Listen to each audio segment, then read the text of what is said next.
question.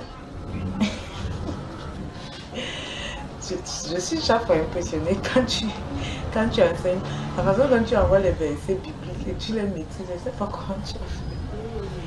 C'est seulement l'étude de la Bible, la lecture biblique, il y a des exercices particuliers que tu as fait pour les mémoriser. Comment je vais expliquer ceci? La capacité spirituelle ne vient pas d'un homme. Et je vais te dire quelque chose dans l'huile de Pierre. Ça va toi? Répète-toi comme ça va se reculer aussi. Posez donc toutes vos questions, d'accord? Bonne arrivée. Donc, c'est des questions qu'on me pose à chaque fois.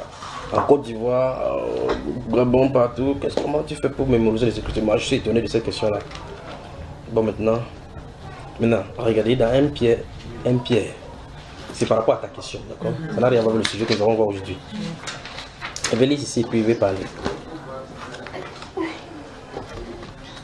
Donc je crois que si c'est possible, fermez le téléphone pour qu'on ait à parler sans interruption, sans interaction, d'accord?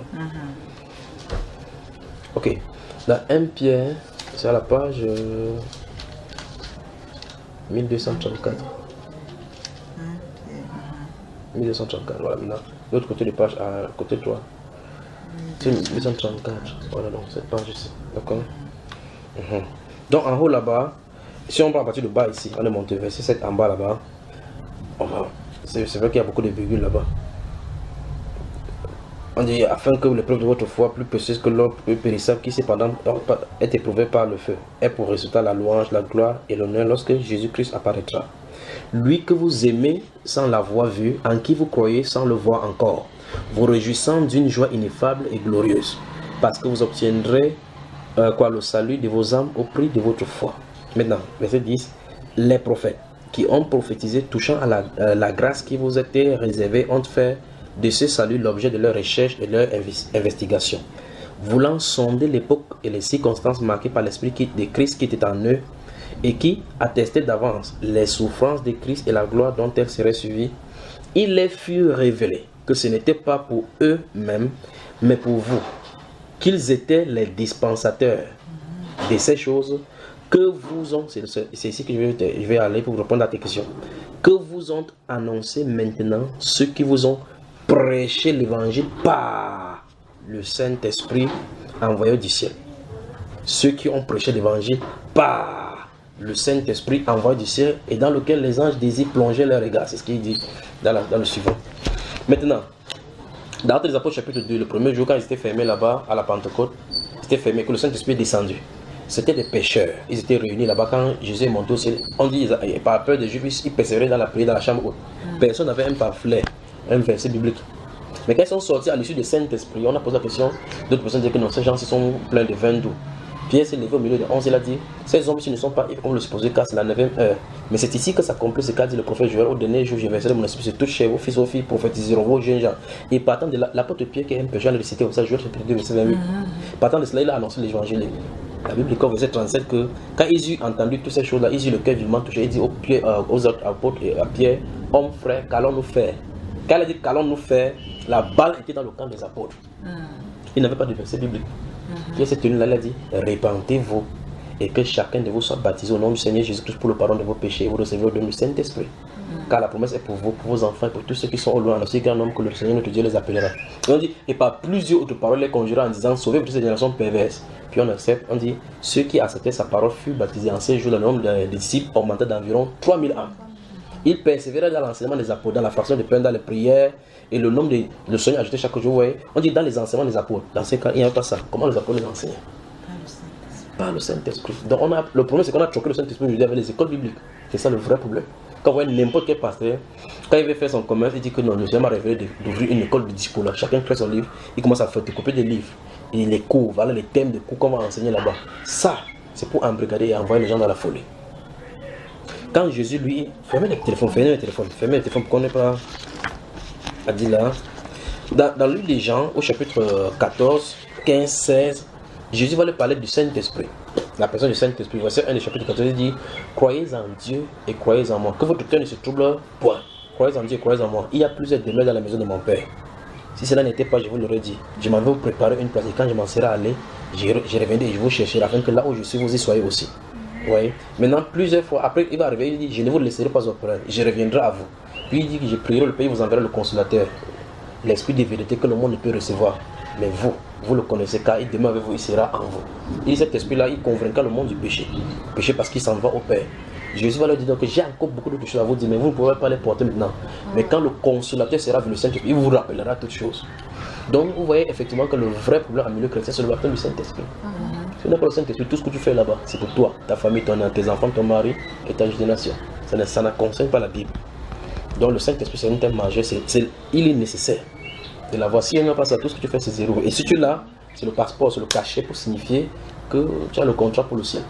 Donc avec la sûreté plus sûre que la vérité, que si Christ vient, tu passeras avec lui. S'il n'y a pas ça, parce que la Bible déclare que les arts de l'esprit que Dieu donne, c'est la corne. Oui, c'est la marque, c'est le sceau de Dieu pour ceux que Dieu a acquis pour sa propre gloire. On appelle donc ça le sceau pour la rédemption. N'attestez pas le Saint-Esprit par lequel vous avez été scellé pour le jour de la rédemption. Donc cachet pour la rédemption. Quand tu n'as pas ça, tu as des naviguer à vue. Tu n'es pas différent d'un incroyant. Donc on a des problèmes. Alors tu me poses la question, comment il fait pour mémoriser? Il ne fait pas l'effort pour mémoriser. Puisque je suis là, maintenant je m'attends à vous poser des questions. Je ne sais pas quelles questions vous allez poser. Mais voici ce que lui il a dit dans le livre de Luc. Regardons cela. Chapitre 17 de Luc. Bon, enfin, on va prendre le chapitre 21 là. Dans Luc chapitre 21. Luc chapitre 21. Verset 13 à 16. Le temps que vous trouvez. 21, 13 à 16.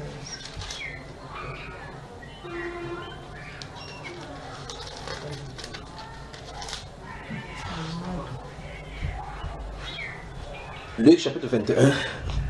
Tu peux lire? Allons-y. 13 à 16. Cela vous arrivera pour que vous serviez de témoignage. Mettez-vous donc dans l'esprit de ne pas préméditer votre défense. Oui. Car je vous donnerai une bouche et une sagesse à laquelle tous vos adversaires ne pourront résister ou contredire. Voilà le Seigneur Jésus qui, en sortant dans le monde, il dit à ses disciples que faites confiance. Quand on va vous trembler dans les tribunaux, on va vous trembler à cause de mon nom. C'est là que vous arrivez afin que vous servez des témoignages. Donc quand tu t'attrape en tant que serviteur du Seigneur, on amène devant le tribunal, c'est pas pour rien. Mais on ne doit pas le faire parce que tu as volé. Parce que tu as trafiqué des organes humains, parce que tu as couché avec la femme de l'autre, tu as engrossé l'enfant de quelqu'un. Si tu fais ça, tu n'es pas en train de faire, ce n'est pas une persécution, c'est une juste rétribution de la justice humaine. Parce que la Bible déclare que les magistrats sont les serviteurs de Dieu pour ton bien. Tu n'es pas allé en prison, ou bien n'es pas suivi son chef, fais le bien et tu auras son approbation. Et la Bible déclare que personne ne souffre comme étant voleur ou bien comme Saint-Germain dans les affaires d'autrui. Mais si quelqu'un souffre comme étant chrétien, qui n'en est point honte. Donc Christ dit ici par rapport à ses serviteurs que ceux-ci, à cause de son nom, seront trimballés devant les tribunaux. Mais qu'est-ce qu'il leur dit ici? Il dit ne cherchez pas des avocats. Ne préméditez pas votre défense. Ça, c'est un défi pour les chrétiens d'aujourd'hui. Il dit à cet instant-là, quand vous serez déposé là-dedans, je vous donnerai une bouche et une sagesse à laquelle aucun de vos adversaires ne tiendra. Alors je pose la question, quand la personne va ouvrir sa bouche au milieu des assemblées, qui sera en train de parler? Le Saint-Esprit. Quand l'apôtre Pierre dit que répentez-vous, qui est en train de parler? Au chapitre 5, donc, Ananias vend le champ avec sa femme, il vient. L'apôtre Pierre pose la question, Ananias, est-ce assez prix que tu vends le champ? Quand il vendait, Pierre était là. Alors ce n'est pas Pierre qui est en train de parler, le Saint-Esprit qui est en train de parler au travers de lui. Il dit, ce n'est pas à un homme que tu as vendu. Il a dit, ce n'est pas Pierre qui est là. Il dit, c'est au Saint-Esprit. Quand il a entendu cette voix, il tomba, il expira. Pierre ne tue pas les gens. Il n'a pas envoyé le feu sur son ennemi. Il n'a pas dit que je te tue. Quand il a dit, en entendant, il tomba, il expira. Donc c'était Dieu qui parlait au travers de lui. Voilà des exemples dans la Bible. Quand sa femme est venue quelques minutes ne sachant pas ce qu'il arrive, il dit, hey, Madame Ananias, bonjour. Est-ce assez plus que vous avez vendu ce champ? Oui. Comment Satan a-t-il pu encercler vos cœurs au point où vous constituez, vous mentiez au Saint-Esprit? Voilà, ceux qui ont enseigné ton mari sont à la porte, ils sont prêts à t'amener. C'est pas Pierre qui a de parler. Pierre, c'est un pauvre pécheur. Donc il faut faire attention lorsque les serviteurs de Dieu parlent. Quand ils sont serviteurs de Dieu, à tout moment, le Saint-Esprit utilise les voix. Tout moment. Mais le problème, c'est qu'ils ne viennent pas en disant que hey, calmez-vous, c'est le moment des prophéties. Il n'y a pas ça, c'est pas biblique ça. On dit que c'est le moment de prophétie. Attendez, le Saint-Esprit veut parler. Il parle. Pendant qu'il est en train de parler, sa voix est dedans dans la voix là. L'apôtre Pierre dit que ces gens ne sont pas ivres comme vous le supposez, car c'est l'apôtre Pierre qui a commencé à parler. Quand l'écriture a commencé à sortir, le Saint-Esprit était derrière l'écriture. Alors donc, il avait dit, quand vous serez debout, ne vous préméditez pas. Le Saint-Esprit parlera certainement. Je vous donnerai une bouche et une sagesse à laquelle aucun de vous avez séné. Et maintenant, au chapitre 4 des Actes des Apôtres, on va les frapper. On va leur dire, ne vous avez pas interdit de parler, d'enseigner en ce nom-là. Nous ne pouvons même pas parler de ce que nous avons vu et entendu. La Bible déclare, lorsqu'il vit l'assurance, parce que l'apôtre Pierre va dire au verset 12, car il n'y a en aucun autre, il n'y a de salut en aucun autre, car il n'y a sous le ciel aucun autre nom qui était donné parmi les hommes par lequel on veut sauver. Le verset 13 du chapitre 4 des Actes des Apôtres dit, quand il vit l'assurance de Pierre et des gens, ils étaient étonnés parce qu'ils savaient que c'était des gens du bas peuple. Comment ces gens peuvent parler avec assurance? On le tape, ils ne disent rien. Donc la résurrection, la puissance de la résurrection, quand ça vient en vous, ça fait de vous un homme nouveau. Dans ces conditions-là, le chapitre 5, le verset 17 de 2 Corinthiens, où on cite chacun de nous, si quelqu'un est en Christ, il est une nouvelle créature. Les choses anciennes sont passées. C'est vrai. Parce que c'est vrai en ce sens que l'homme intérieur là-bas est créé de nouveau. Et par conséquent, Dieu fonctionne avec celui qui est à l'intérieur. Si ton homme intérieur n'est pas créé, tout ce que tu fais, tu es sous la loi de Moïse. Maintenant, parlant donc de ça, le Saint-Esprit, oui, on le reçoit par imposition de main, ou bien il vient tout seul. Voilà. Lorsque nous lisons la Bible, les différents endroits où la manifestation du Saint-Esprit s'est passée dans la Bible. Oui. Dans Actes des Apôtres, au chapitre 1, chapitre 2, il vient directement pour cloud, pour overshadow, pour remplir l'église, comme il avait dit. Je ne vais pas ça parce que ça va faire de plus, ça va me déranger. Tu vas où? Je ne vais pas rouler la nuit. Assieds-toi là-bas. D'accord. Okay. C'est toi, il faut que tu participes. Viens ici, c'est bien pour toi également. Alors, dans ces conditions-là, parce qu'il y a déjà les embouteillages en roule là-bas, quand il roulait là-bas. D'accord. Dans ces conditions, lorsque le Saint-Esprit vient en premier lieu, ça vient sur tous les chrétiens qui étaient là-bas. La Bible déclare qu'ils étaient aux environs de 120. La deuxième fois qu'il y a cette manifestation-là, c'est dans Actes chapitre 8. Il y a une dispersion, les disciples sont allés de part et d'autre. L'apôtre Philippe l'évangéliste est allé à Samarie, il a prêché. Les gens ont cru à la parole de Dieu, ils ont été baptisés au nom du Seigneur Jésus. La Bible déclare que lorsque les apôtres de Jérusalem ont entendu que la Samarie avait reçu la parole, ils y ont envoyé Jean et Pierre pour qu'ils viennent prier pour eux, pour qu'ils reçoivent le Saint-Esprit, parce que le Saint-Esprit n'était pas encore descendu sur eux. Quand ils sont venus, donc, ils ont imposé les mains pour qu'ils reçoivent le Saint-Esprit. Donc on voit effectivement que le Saint-Esprit peut être accordé par l'imposition des mains. Mais il y a une différence entre le Saint-Esprit dont la Bible parle et par l'imposition des mains et ce qu'on distribue aujourd'hui à prix d'argent. Parce qu'on a acheté à prix d'argent. D'accord? Parce que cela est fait. Le Saint-Esprit, c'est une personne. Ce n'est pas une eau, ou bien une souffle, ou bien une vapeur, ou bien la colombe. Le Saint-Esprit, c'est la personne du Seigneur. D'accord? Parce qu'il dit, il vous conduira. Il vous conduira. Ce n'est pas une force agissante comme les témoins de Jéhovah le disent. Ce n'est pas une force inerte. C'est une personne. Parce que le Saint-Esprit, la Bible déclare que Dieu est esprit. Et on dit que Dieu-là est saint. C'est en ce sens qu'on l'appelle Saint-Esprit. Comme toi, tu as l'esprit. Et l'esprit de Anne. Si on te sépare, on sépare ton âme de ton esprit, on peut voir ton esprit qui a la même forme que toi et la même texture, la même teneur comme toi. Mais sauf que ça n'est pas fait de constituer de la même façon. D'accord? Ainsi en est le Seigneur. Donc quand tu dis que tu reçois le Saint-Esprit, c'est l'esprit de Jésus. Ça veut dire que tu ne peux pas dissocier Jésus du Saint-Esprit ni du Dieu. Ils ne sont pas dissociables. Donc ce n'est pas trois personnes, d'accord? Alors cette compréhension-ci est nécessaire pour qu'on avance. Parce que les gens croient peut-être que le Saint-Esprit c'est la chair de pourquoi il parle en langue, c'est que le Saint-Esprit ça n'a rien à voir avec l'explication biblique. Et donc la troisième fois qu'on va voir le baptême du Saint-Esprit, donc c'est dans le chapitre 10 des Actes des Apôtres, où Corneille et sa famille sont baptisés. L'apôtre Pierre parle, il dit que tous les prophètes rendent de lui le témoignage que quiconque croit en lui reçoit par son nom le pardon de ses péchés. Quand il prononçait encore ce mot, le Saint-Esprit descendit sur tous ceux qui écoutaient la parole. On voit que là-bas, le Saint-Esprit descendu sans que Pierre n'ait voulu, ni quoi que ce soit pour montrer que ça n'a rien à voir avec lui. Voilà. La prochaine fois qu'on voit encore la baptême du Saint-Esprit, c'est au chapitre 19. Cette fois-ci, c'est l'apôtre Paul, à partir du chapitre 19, verset 1 à 5. La Bible déclare que pendant que Apollos était à Corinthe, Paul, après avoir parcouru le haut sphère, vint en Asie, il trouva quelques disciples. Il a posé la question, avez-vous reçu le Saint-Esprit quand vous avez cru? Nous n'avons pas eu dire qu'il y avait un Saint-Esprit. De quel baptême avez-vous donc été baptisé? Donc le style de baptême peut causer le problème au Saint-Esprit. Le style de baptême que vous avez été baptisé. Vous avez été baptisé comment? Il dit du baptême de Jean. Il dit, Jean a baptisé du baptême d'eau, disant de croire à ce qu'il devait venir, c'est-à-dire de Jésus. Sur ce, il fut baptisé au nom du Seigneur. Lorsque Paul lui imposé la main, le Saint-Esprit vint sur eux, il parlait en langue et prophétisait. Donc on voit que le Saint-Esprit peut venir seul, mais en présence des apôtres. Parce que chaque fois il y a la présence des apôtres, ou bien par imposition des mains des apôtres, ordonnés par le Seigneur et de façon divine, commissionnée. Pas tous les apôtres. C'est pas tous les apôtres qui peuvent imposer les mains la Bible, que le Saint-Esprit vient. Pas tous. Donc, si vous voyez, on fait une réunion que vous venez plus comme plus pour avoir le Saint-Esprit, vous avez des problèmes là-bas. Vous aurez des problèmes. Un autre esprit parlera. Le Saint-Esprit ne se distribue pas comme un petit pain. Donc c'est pas comme on dit, allons faire une nuit de prière que le Saint-Esprit vient faire. C'est pas ça. Si on fait ça, vous allez aller contracter un autre style d'esprit. Pas le Saint-Esprit. Le Saint-Esprit n'est pas celui-là qui, on va lui dire en une réunion, allons là-bas, on fait, il vient lui donner à quelqu'un. Vous entendez, les démons sont à l'œuvre. Et puis vous êtes surpris que la vie des personnes ne suit pas. Mais pourtant le Saint-Esprit de la Bible, quand il vient, il conduit les gens dans la vérité.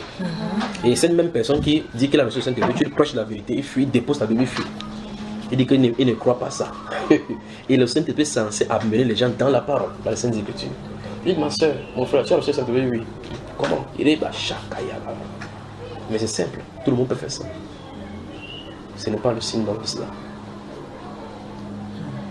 Dans le sceau du Saint-Esprit vient. Tu entends ce qu'il dit, chérie? Il entend même rien, même ici. Sens-toi à l'aise, d'accord? Ce que je veux ton nom là. C'est que. Oui, oui. Comment moi je fais donc pour savoir que j'ai le Saint-Esprit? C'est une bonne question. Qu'est-ce que tu as mangé aujourd'hui? Je n'ai pas encore mangé. Tu n'as pas encore mangé. Comment il peut savoir que tu n'as pas mangé ou pas? Comment moi il peut savoir si tu n'as pas mangé ou pas? Tu me crois? Je dois seulement croire, tout simplement. Oui. Bon, maintenant, est-ce que quelqu'un peut te dire que tu as mangé l'ondolé et tu dis il t'impose que tu as mangé l'ondolé? Non. Parce que tu te sens bien là, tu sens que ton os ne fait pas pac, parce que tu as mangé l'ondolé. Mais tu sais que tu as mangé l'ondolé, non? Ou bien tu n'as pas mangé. Donc tu peux dire avec certitude si tu as mangé ou tu n'as pas mangé. Oui. Et tu ne peux manger l'ondolé, tu dis que c'est le bongo que tu as mangé. Ça ne tient pas, même si on veut te convaincre. Tu vas dire que souvent au respect, je t'ai respecté beaucoup. Mais vrai, je sais que l'ondolé est vert, le bongo est noir. Et ce que j'ai mangé était l'ondolé, n'est-ce pas? Oui. Ainsi en est-il du Saint-Esprit. Quand vous recevez, vous savez que vous avez reçu. Si vous n'avez pas reçu, vous savez que vous n'avez pas reçu. Il y a des questionnements justement après cela. Parce qu'il vient, tu sais. Si ton acte de naissance, on dit que madame tel, né le ceci, fils des, fille des, ainsi de suite, n'est-ce pas? Par le docteur tel. C'est le docteur tel qui a recueilli dans tel hôpital, on connaît. Donc on a pris en relation, enregistré ton acte de naissance. Tu as un acte de naissance physique. La nouvelle naissance en est d'elle-même. Il y a un jour de ta nouvelle naissance. Voilà. C'est simple, en même temps compliqué parce que les gens de cette époque ont mis tellement des jours sur la parole du Seigneur. On est surpris que le Saint-Esprit de la Bible est différent du Saint-Esprit d'aujourd'hui. Tout le monde se dit avoir le Saint-Esprit, mais tout le monde conduit la parole de Dieu avec les doctrines différentes. Les gens qui avaient le Saint-Esprit dans la Bible prêchaient la même parole, même s'ils ne se voyaient pas. On a des vrais problèmes aujourd'hui. Le Saint-Esprit dit à telle école qu'ouvre l'école biblique pour enseigner les apôtres. Et même d'autres sortent même des écoles, ils disent qu'ils sont sortis d'une école. Un prophète, il dit qu'ils sortent d'une école de formation. Ça pose des problèmes. Quelqu'un allait s'asseoir. On donne le coup, il prend. Après, à l'issue de la cérémonie de graduation, il sort, on lui impose, on met les toges. Il dit, tu es quoi? Il dit, tu es prophète. C'est pas la Bible, ça. Ça n'a rien à voir. Les pasteurs ne se forment pas. Les apôtres ne se forment pas parce que ce n'est pas un appel humain. Ce n'est pas comme vous irez à l'école, dans une école normale, pour apprendre le sens de l'éducation, la typologie, la psychologie de l'enfant pour venir commencer à voir ça sur le terrain. Ici se trouve l'habilité du Saint-Esprit dans l'être humain. Un domaine spirituel sous le contrôle de l'esprit qui veut que l'homme lui abandonne ses facultés afin qu'il puisse utiliser dans tous les domaines. Et ceci, ça ne s'apprend pas. Vous voyez le problème qu'on se trouve, n'est-ce pas? Maintenant, la mesure du Saint-Esprit peut grandir. Ce n'est pas la mesure qui grandit. C'est quoi? C'est la connaissance du Saint-Esprit qui te fait grandir dans cette foi-là. Le Saint-Esprit est le Saint-Esprit. Quand tu reçois le Saint-Esprit, que tu sois un enfant, le même Saint-Esprit qu'un apôtre a, c'est le même Saint-Esprit. L'apôtre Paul, son Saint-Esprit n'était pas plus grand que le Saint-Esprit de l'apôtre Pierre, que le Saint-Esprit de Marie de Magdala, que le Saint-Esprit d'un simple chrétien qui ne fait pas le miracle. D'accord? On dit qu'à l'un est donné par le même esprit la foi, à l'autre la connaissance, à l'autre la sagesse, à l'autre l'interprétation, à l'autre la prophétie. Un seul et même esprit les distribue à chacun à partir comme il le veut. Mais à chacun, le don de Christ est réparti selon la mesure de Christ, comme Christ veut. Donc, ne pense pas que quand quelqu'un est chrétien, quand il est né de nouveau maintenant, la personne qui a fait 25 ans dans la foi le dépasse en quoi que ce soit, jamais.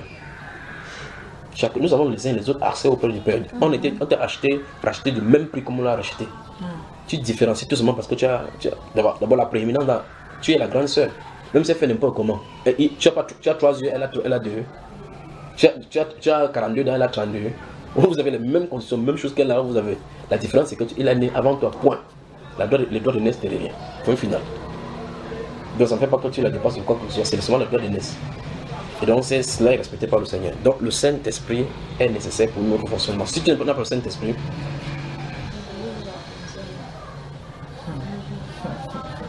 c'est ça qui amène toutes ces choses, c'est ça qui amène tous les désordres. Vous allez voir quelqu'un aujourd'hui, il part au Nigeria, il rentre, commence à faire le miracle.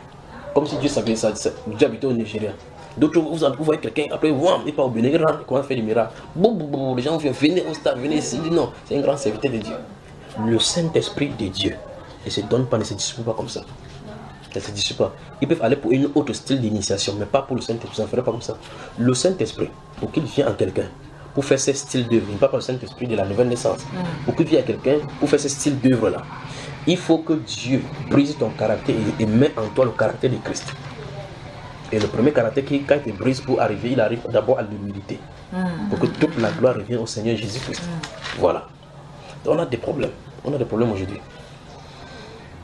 Alors, tout ce que nous faisons, notre capacité ne vient pas de nous. En fait, essayez de lire la Bible. Vous dites que quand tu vas lire, prends seulement lecture, essaye de lire. Quand tu lis le chapitre 1, avant d'arriver au chapitre 2, ce que tu as lu derrière, tu viens d'oublier. N'en disons pas, il y en a 66 livres là. Tu vas les mémoriser comment? Comment tu vas faire pour les mémoriser? Ou vous voulez même donner les mots de tête? Comment tu vas faire? Je ne lis pas la Bible en disant comme ça que Luc chapitre 1, 21, verset 1 dit ici. Tu vas stocker ça où? Mon disque Dieu est grillé. D'accord? C'est comme nous faisons, c'est comme nous lisons. Je lis, je ferme la Bible. Le but, c'est que si tu as été appelé pour faire cette œuvre que tu viens de faire, cette écriture, si va quitter ici, habiter en toi. De telle sorte que quand tu es debout, il le remet, il le restitue. Encore que même sans avoir lu ceci, tu as le Saint-Esprit, tu peux prêcher et que c'est conforme là-dedans. Parce que c'est la même personne qui est en toi qui a écrit ça. Mais sinon, si tu te tiens ici, j'ai une certitude sûre que même si Dieu vient, il met la main au feu, que si tu dis que tu as le Saint-Esprit, tu rejettes la parole de Dieu. Je ne crois pas que c'est le Saint-Esprit que tu as. Si tu rejettes la parole de Dieu, je prêche la parole de Dieu, tu rejettes que ça, c'est pas la parole de Dieu. Alors c'est qu'il y a quelque chose qui ne va pas chez toi. C'est-à-dire que tu peux rejeter la parole de Dieu. Et que tu dis que tu as le Saint-Esprit, je dirais non. Qu'un autre esprit t'a séduit. Parce que la parole de Dieu conduira dans la vérité. Quand Jésus est venu, il est entré dans le temple, dans la synagogue, il a ouvert le rouleau que nous avons ici, Isaïe. Il a trouvé l'endroit où il est écrit l'Esprit du Seigneur est sur moi. Il a lu cela, il a fermé le rouleau. Donc le rouleau est juste. Dans Matthieu 24, il a cité Daniel. Il dit que lorsque vous verrez l'abomination placée de la désolation dont a parlé Daniel placée en lieu saint, que celui qui lise fasse attention. Donc il veut dire que la nuit dernière est correcte. D'accord? L'apôtre peut dire que toute écriture est inspirée de Dieu utile pour corriger. Donc ça veut dire que s'il veut la correction, je viens là-dedans. Pour exhorter, pour consoler. S'il veut la consolation, je viens là-dedans. Il n'y a pas besoin d'aller voir un psychologue. Donc tout est, et dans Proverbe chapitre 22, verset 10, il dit qu'il neige pas déjà, mais pour toi, pas écrit tout ce qui contribue à la piété, tout ce qui est nécessaire pour la réflexion, pour la sagesse, tout a été d'accord, fini par écrit. Et quand il finit dans l'Apocalypse 22, 18, ici quelqu'un il retranche quelque chose. Quelqu'un ajoute quelque chose, Dieu le frappera de flots décrits dans ses livres. Tant que la terre subsistera, le ciel subsistera, il ne sera pas ôté un seul iota. Donc même si quelqu'un voudrait que ça ne dise plus comme ça, ça va parler, sauf que parler comme ça. Alors on dit que, frère Junior, comment tu fais pour mémoriser la Bible? J'ai remarqué cela quand vous êtes venu à l'assemblée, un jour quand il parlait, comme je n'avais pas de Bible, je parlais, donner le verset par le verset. Chaque fois que tu veux faire la Bible, pour dire, mais qu'est-ce que celui-ci fait? D'où est-ce que ça sort? Tu t'es posé la question, n'est-ce pas? Si un jour, il va se connaître de son secret. Pour qu'il nous dise comment il fait pour lire cela.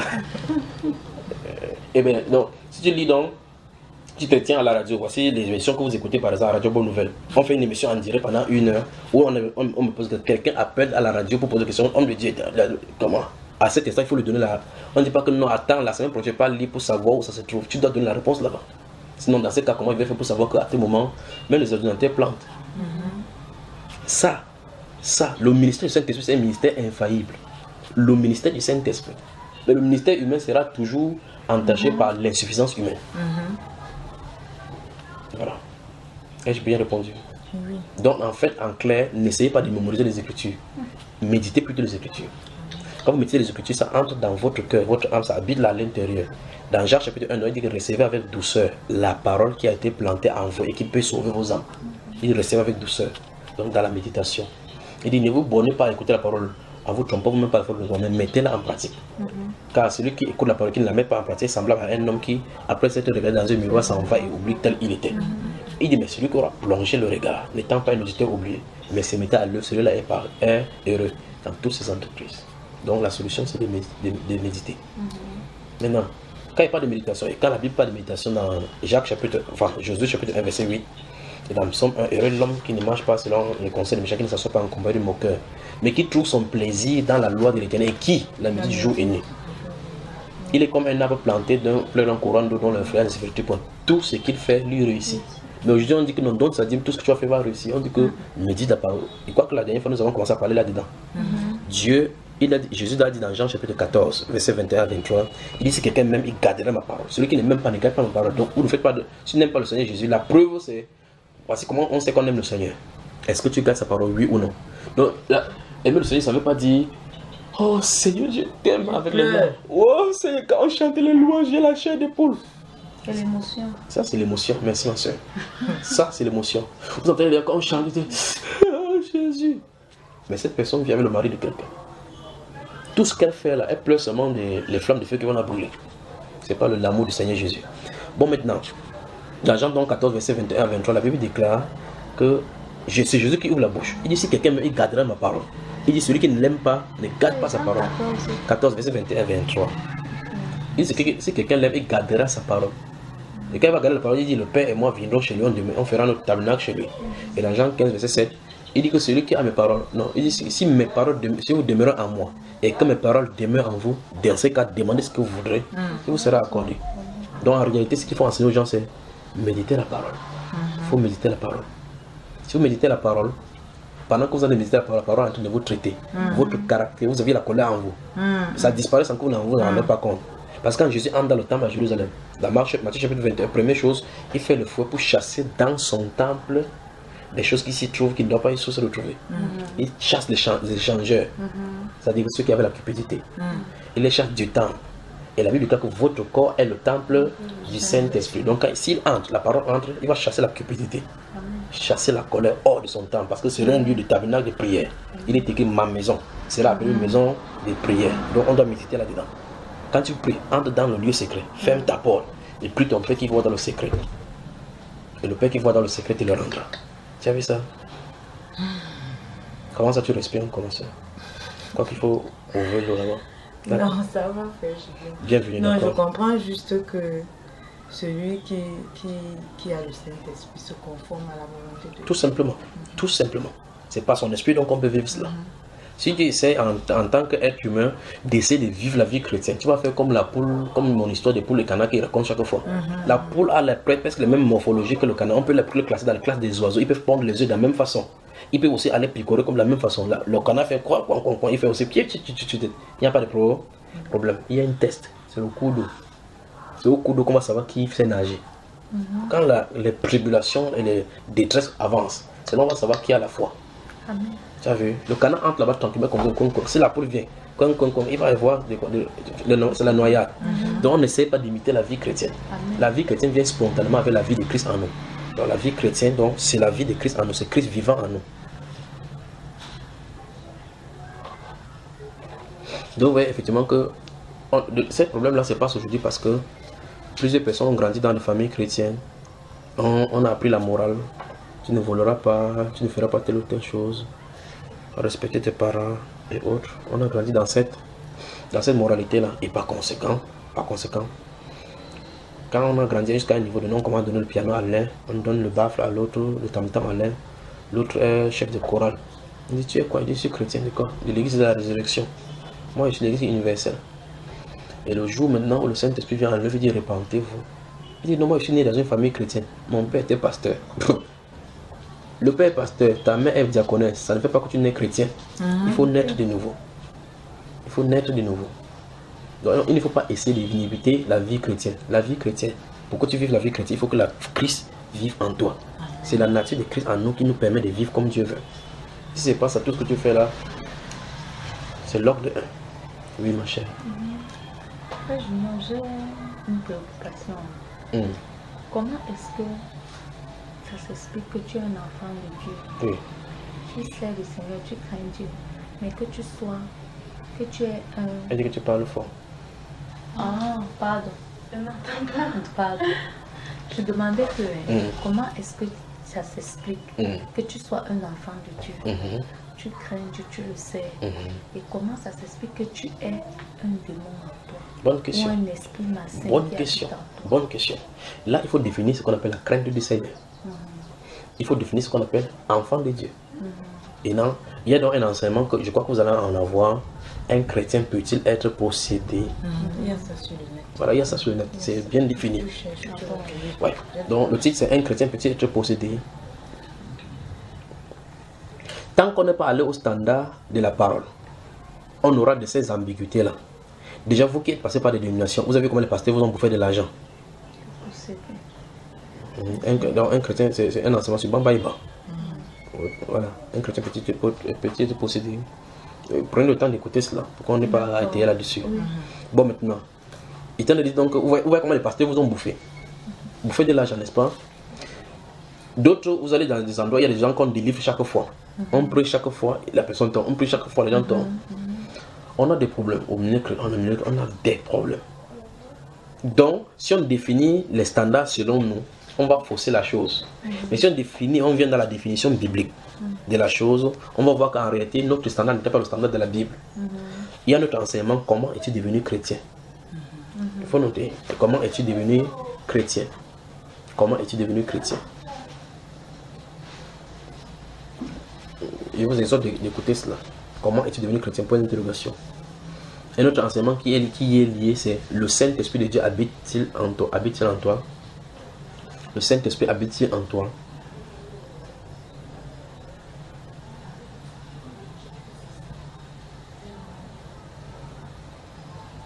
Un dernier que vous pouvez suivre, c'est connais-tu ton pasteur? Les enseignements, écoutez ça doucement. Ça, vous pouvez faire comme ça, ça peut choquer, mais c'est quand même la vérité. Le but de ça, c'est pas pour faire fuir quelqu'un, mais c'est pour qu'on se pose les vraies questions et qu'on arrive à la connaissance de la vérité.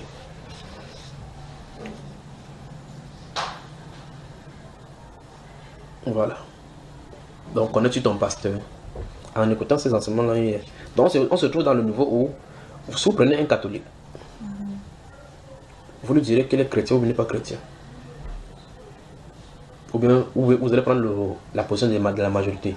Je ne suis pas là pour juger. Non, moi, en fait, je parle pour moi-même. En ce qui concerne, par exemple, si je prends un catholique, est-ce qu'il est chrétien? Oui. Personnellement, je ne pense pas que les dénominations que nous avons là-dedans font des êtres humains des chrétiens. Oui.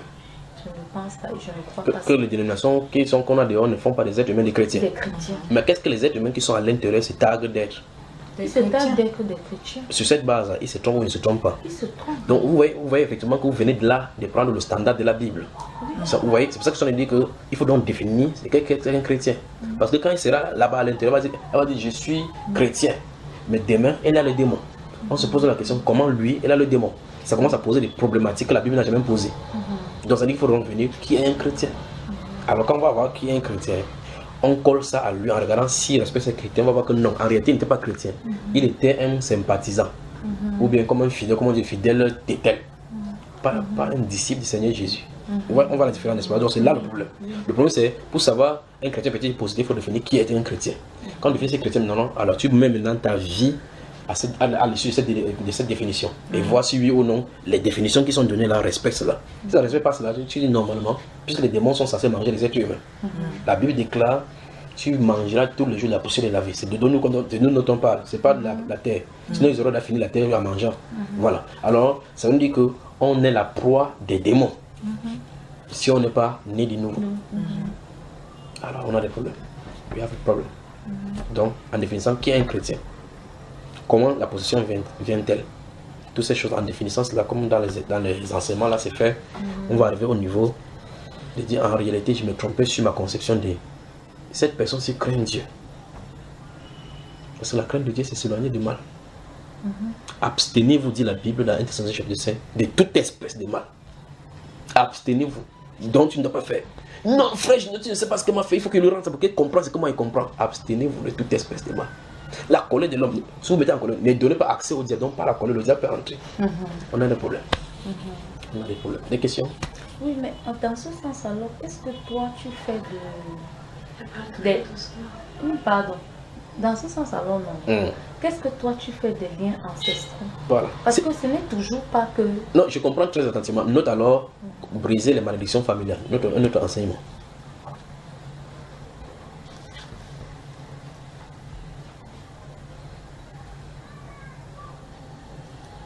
Donc il y a cet enseignement, on l'a fait au Maroc.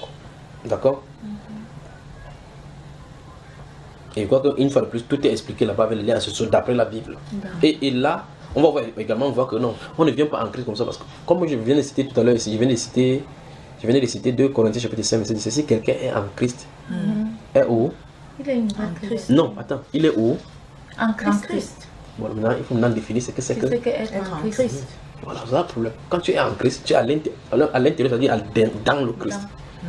D'autres personnes restent dehors, ils disent que je suis dans le Christ. Le Christ reste là-bas en attendant. Il dit, mais toi tu es dehors, il dit, je suis dedans. Et quand tu es dedans, dans le Christ, ça veut dire que les choses anciennes sont passées. Si les choses anciennes ne sont pas passées, tu es dehors. C'est aussi simple que possible. Ouvrez la Bible maintenant. Notez encore notre enseignement, les réalités non encore accomplies. Les réalités non encore accomplies. C'est terrible. Hein? Oh Seigneur, merci pour tout ce que tu fais.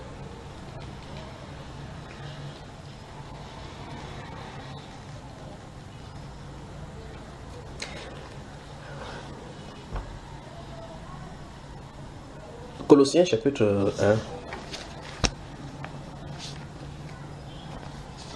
On va prendre le chapitre 2 même. Colossiens.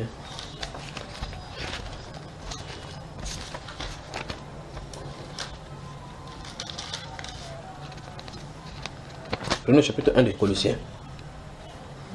Versets 12, 13 et 14. Allons-y.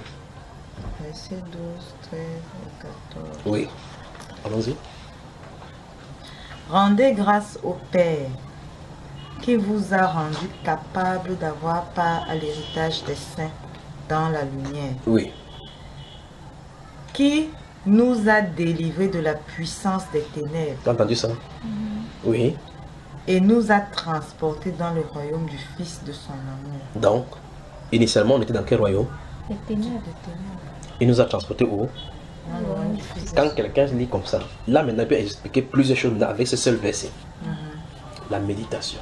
Supposons qu'un matin, tu te lèves, le Saint-Esprit te conduit dans ces passages. Et nous parlons de la méditation. Maintenant, comment méditer ces passages? Parce qu'il faut la méditer. Parce que dans Josué chapitre 1, il dit que ce livre de la loi ne se lance pas de ta bouche. Médite-le jour et nuit pour agir fidèlement selon tout ce qui y est écrit. C'est alors que tu réussiras, que tu auras le succès. Donc le succès ou quoi que ce soit dépend de ce que tu as en fait des Écritures, de ton comportement vis-à-vis de l'Écriture. Et pour que tu puisses vivre selon elle, il faut que tu médites. Parce que on ne met pas l'Écriture, on dit que ça va devenir les interdits. Si tu mets l'Écriture, dans la Bible dit telle chose, il faut que ça sorte de l'intérieur, ça doit être naturel comme un style de vie. Un peu comme tu te lèves le matin. Tu ne peux pas lire le cours comme vous avez fait à l'école que le matin, le cours d'hygiène. Le matin, on se brosse. Tu l'as intégré directement. Donc tu sais automatiquement que ma brosse à dents, le matin je vais la prendre. Je mets de la pâte de dentifrice, je me brosse, puis je me rince la bouche, je vais être là-bas. Tu sais cela. Tu sais quand tu te lèves le matin, tu peux te brosser, tu peux te laver, ainsi de suite, tu dis bonjour. Ces choses ont été intégrées, c'est intégré. Cette parole-ci doit s'intégrer en nous, pour nous devons la voir comme une habitude, un mode de vie. C'est ça dont il est question. Donc c'est la méditation donc, qui place là donc en nous. Sans méditation, la parole va rester comme des préceptes sur préceptes par rapport à nous. Et ces préceptes-là, on va oublier certains autres préceptes, ou bien considérer certains autres préceptes et laisser l'autre, ce qui ne nous convient pas selon notre style de vie. Mais quand on médite la parole, et on médite avec un cœur disposé, ce qui se passe, c'est que la parole nous dépouille de notre ancienne vie. Que Dieu vous bénisse.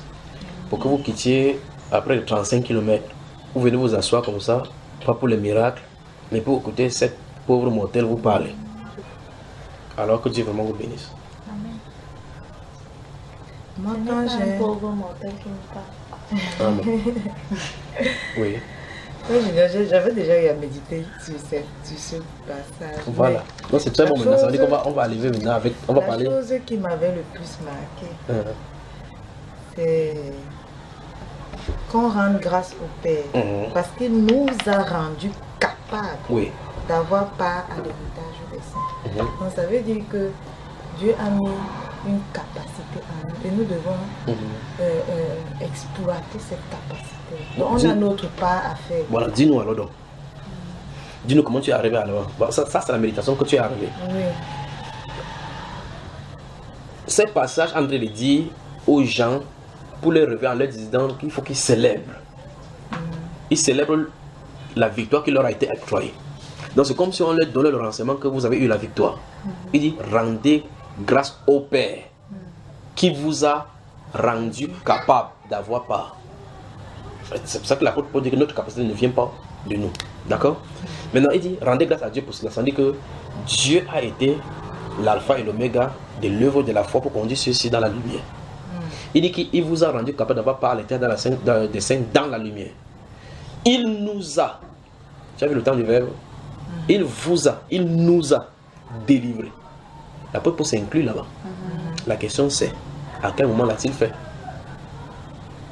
Parce que le verset finit par en qui nous avons la rédemption, la rémission de nos péchés par son sang. C'est ce que la Bible déclare. Puis au verset 15, il dit, il est l'image du Dieu invisible. N'est-ce pas? C'est ce que le verset 15 dit. Il est l'image du Dieu invisible. Le premier-né de toute la création. Dans la nouvelle création, Christ est le premier. Ok. Alors ici, la Bible déclare que rendez grâce au Père qui vous a rendu capable d'avoir part. Donc on te dit à toi qu'il faut dire merci. Quand je vois que ma vie était initialement ici, et je vois la façon que Dieu a fait pire pour que je puisse changer, je vois comment, là où je me dirigeais. Seigneur, je te remercie pour ta grâce dans ma vie. Tu as été miséricordieux. Un pauvre comme moi, je me dirigeais trop en enfer, croyant que je vivais. Il y a des gens, les filles comme vous, elles vivaient 100 à l'heure. Jean-Ma Blanche, Georges Senghor, BT, ça que ça me dit gros. Un de ceux jours, bam, ta camarade qui vient, on parle, il ne parle plus. Mais qu'est-ce qui arrive à celle-là? Elle est entrée dans les trucs d'Alléluia là. Alors que les boîtes de nuit, les gardiens, même les agents de sécurité ne connaissaient, même dans l'obscurité, on dit que yo, merde, yo, on te connaît là-bas. Et subitement tu changes. Puis tu commences à regarder tout ce que tu faisais dans la boîte de nuit. Tu entends que certains de tes camarades, quand ils rentraient, quand vous viviez, on les a poignardés, elle est morte. Pourquoi pas toi? Et si, comme elle est morte là, c'est en enfer, c'est 100%. Et vous voyez que vous êtes vivant. D'autres en rentrant font des accidents. D'autres font comme ça, ils font des couches avec un homme une seule fois, ils portent le sida. Et vous voyez que Dieu vous a préservé. Vous dites, la Bible dit rendez grâce à Dieu qui nous a rendu capable. Donc c'est pas par toi, aucune personne ne vient en Christ par sa force. Mais maintenant il dit donc que par l'acte, comme tu te réveilles pour dire, ah Dieu a fait quelque chose, sache que tu es passé des ténèbres à la lumière. Alors si tu as fait puis quitter la puissance des ténèbres pour aller dans la lumière, donc quelque chose s'est passé. Mais la question c'est, à quel moment l'a-t-il fait? Il a fait il y a ça plus de 2000 ans. Donc il a fait ça avant que tu le laisses. C'est ça la plus grande de ces choses. Donc pendant que si c'était en 2013 que tu t'es converti, et quand depuis 1984 jusqu'en 2013 tu vivais ta vie dans le péché, tu vivais comme ça étant sauvé. Mais tu ne savais pas tout simplement.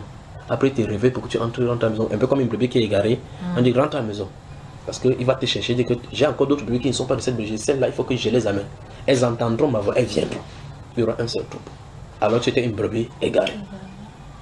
La Bible déclare que chacun suivait sa propre voie. Et l'Éternel a fait tomber sur lui l'iniquité de nous tous. Il a pris à l'Éternel de le briser par la souffrance.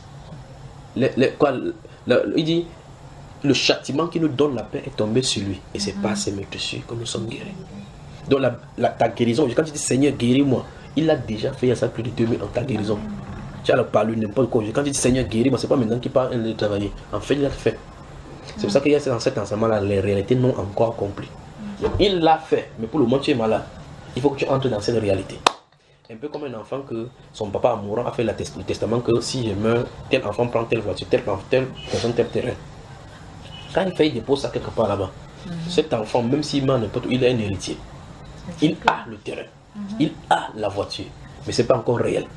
Le jour que le papa meurt, il peut même souffrir. Il y a des gens qui souffrent comme ça, qui ont des héritages. Un jour on dit, mon fils viens, oui. Voici ton lot que ton père t'a donné. Il regarde la somme d'argent. Il tombe évanoui.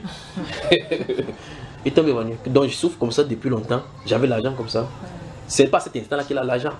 Il avait toujours l'argent, mais il n'était pas seulement conscient. Voilà. C'est ce que l'apôtre Paul explique dans Galates chapitre 4. Il dit que tant que vous êtes enfant, vous ne différez en rien de l'esclave. Mais quand vous êtes fils, vous allez savoir maintenant de quoi il est question. D'accord, ma chère?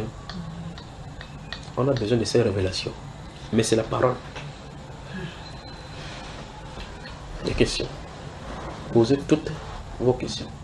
Donc vous voyez que selon la question que tu as posée, quelqu'un peut être possédé en restant dans sa possession. Pourtant Jésus l'a délivré il y a 2000 ans.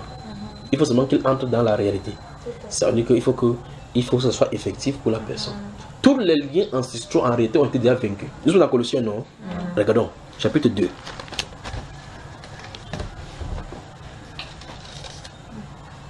Vous y êtes? Maintenant, regardons le verset 13 à 15. Lis ce qui est écrit. Verset 13 à 15. De Colossiens 2. Vous qui étiez morts par vos offenses, Oui. Et par l'incirconcision de votre chair, Oui. il vous a rendu à la vie avec lui. Oui. En nous faisant grâce pour toutes nos offenses. Oui. Mais là-bas, il dit que il vous a rendu à la vie avec lui. Lui, c'est mis pour qui? Pour Christ. Mais on dit qu'il vous a rendu avec lui. Donc, quand Christ ressuscitait, tu ressuscitais. Tu étais là-bas physiquement quand il était là-bas. Donc, l'apôtre Paul dit dans Galates chapitre 2, verset 20, il dit: j'ai été crucifié avec Christ. Et si je vis, ce n'est plus moi qui vis, c'est Christ qui vit en moi. Si je vis maintenant dans la foi, dans la chair, je vis dans la foi au Fils de Dieu qu'il m'a aimé et qui s'est lui-même livré pour moi. L'apôtre Paul explique que quand Christ allait à la croix, il était présent. Mais pourtant, physiquement, il était sur la tête, tapait les chrétiens jusqu'à ce qu'il partait les enfermer. Et ces jours-là, à Damas, il est entré dans la réalité. Il s'est rendu compte que quand il allait à la croix, ils partaient ensemble. Maintenant, il dit, vous qui étiez morts par vos offenses. Oh, l'offense que tu fais, tu n'as pas fait l'offense quand tu n'étais pas encore né. Tu es né en 2000 quelque chose, mais en 1900 quelque chose. Christ, lui, il est mort en l'an 0, loin là-bas, de l'autre côté. On dit que le jour de l'offense, là, il a payé. Et il t'a rendu à la vie avec lui. Donc, si tu es en Christ, il t'a amené à la résurrection avec lui. C'est terrible. Continuons. Il a effacé l'acte dont les ordonnances nous condamnaient et qui subsistait contre nous. Oui. Et il l'a détruit en le clouant à la croix. Donc si quelqu'un te dit maintenant tu es en Christ, oui, je vais te prouver que tu pêches. Tu dis que pourquoi tu me prouves que tu pêches? Tu me montres le clou qui a cloué Jésus et la croix. Si personne ne parvient à trouver ça, montre, donc tu dis, montre-moi d'abord la croix où Christ était. Tu me montres le clou avec lequel on l'a cloué. En ce temps-là, je crois que mes péchés ne sont pas pardonnés. Vous entendez ça?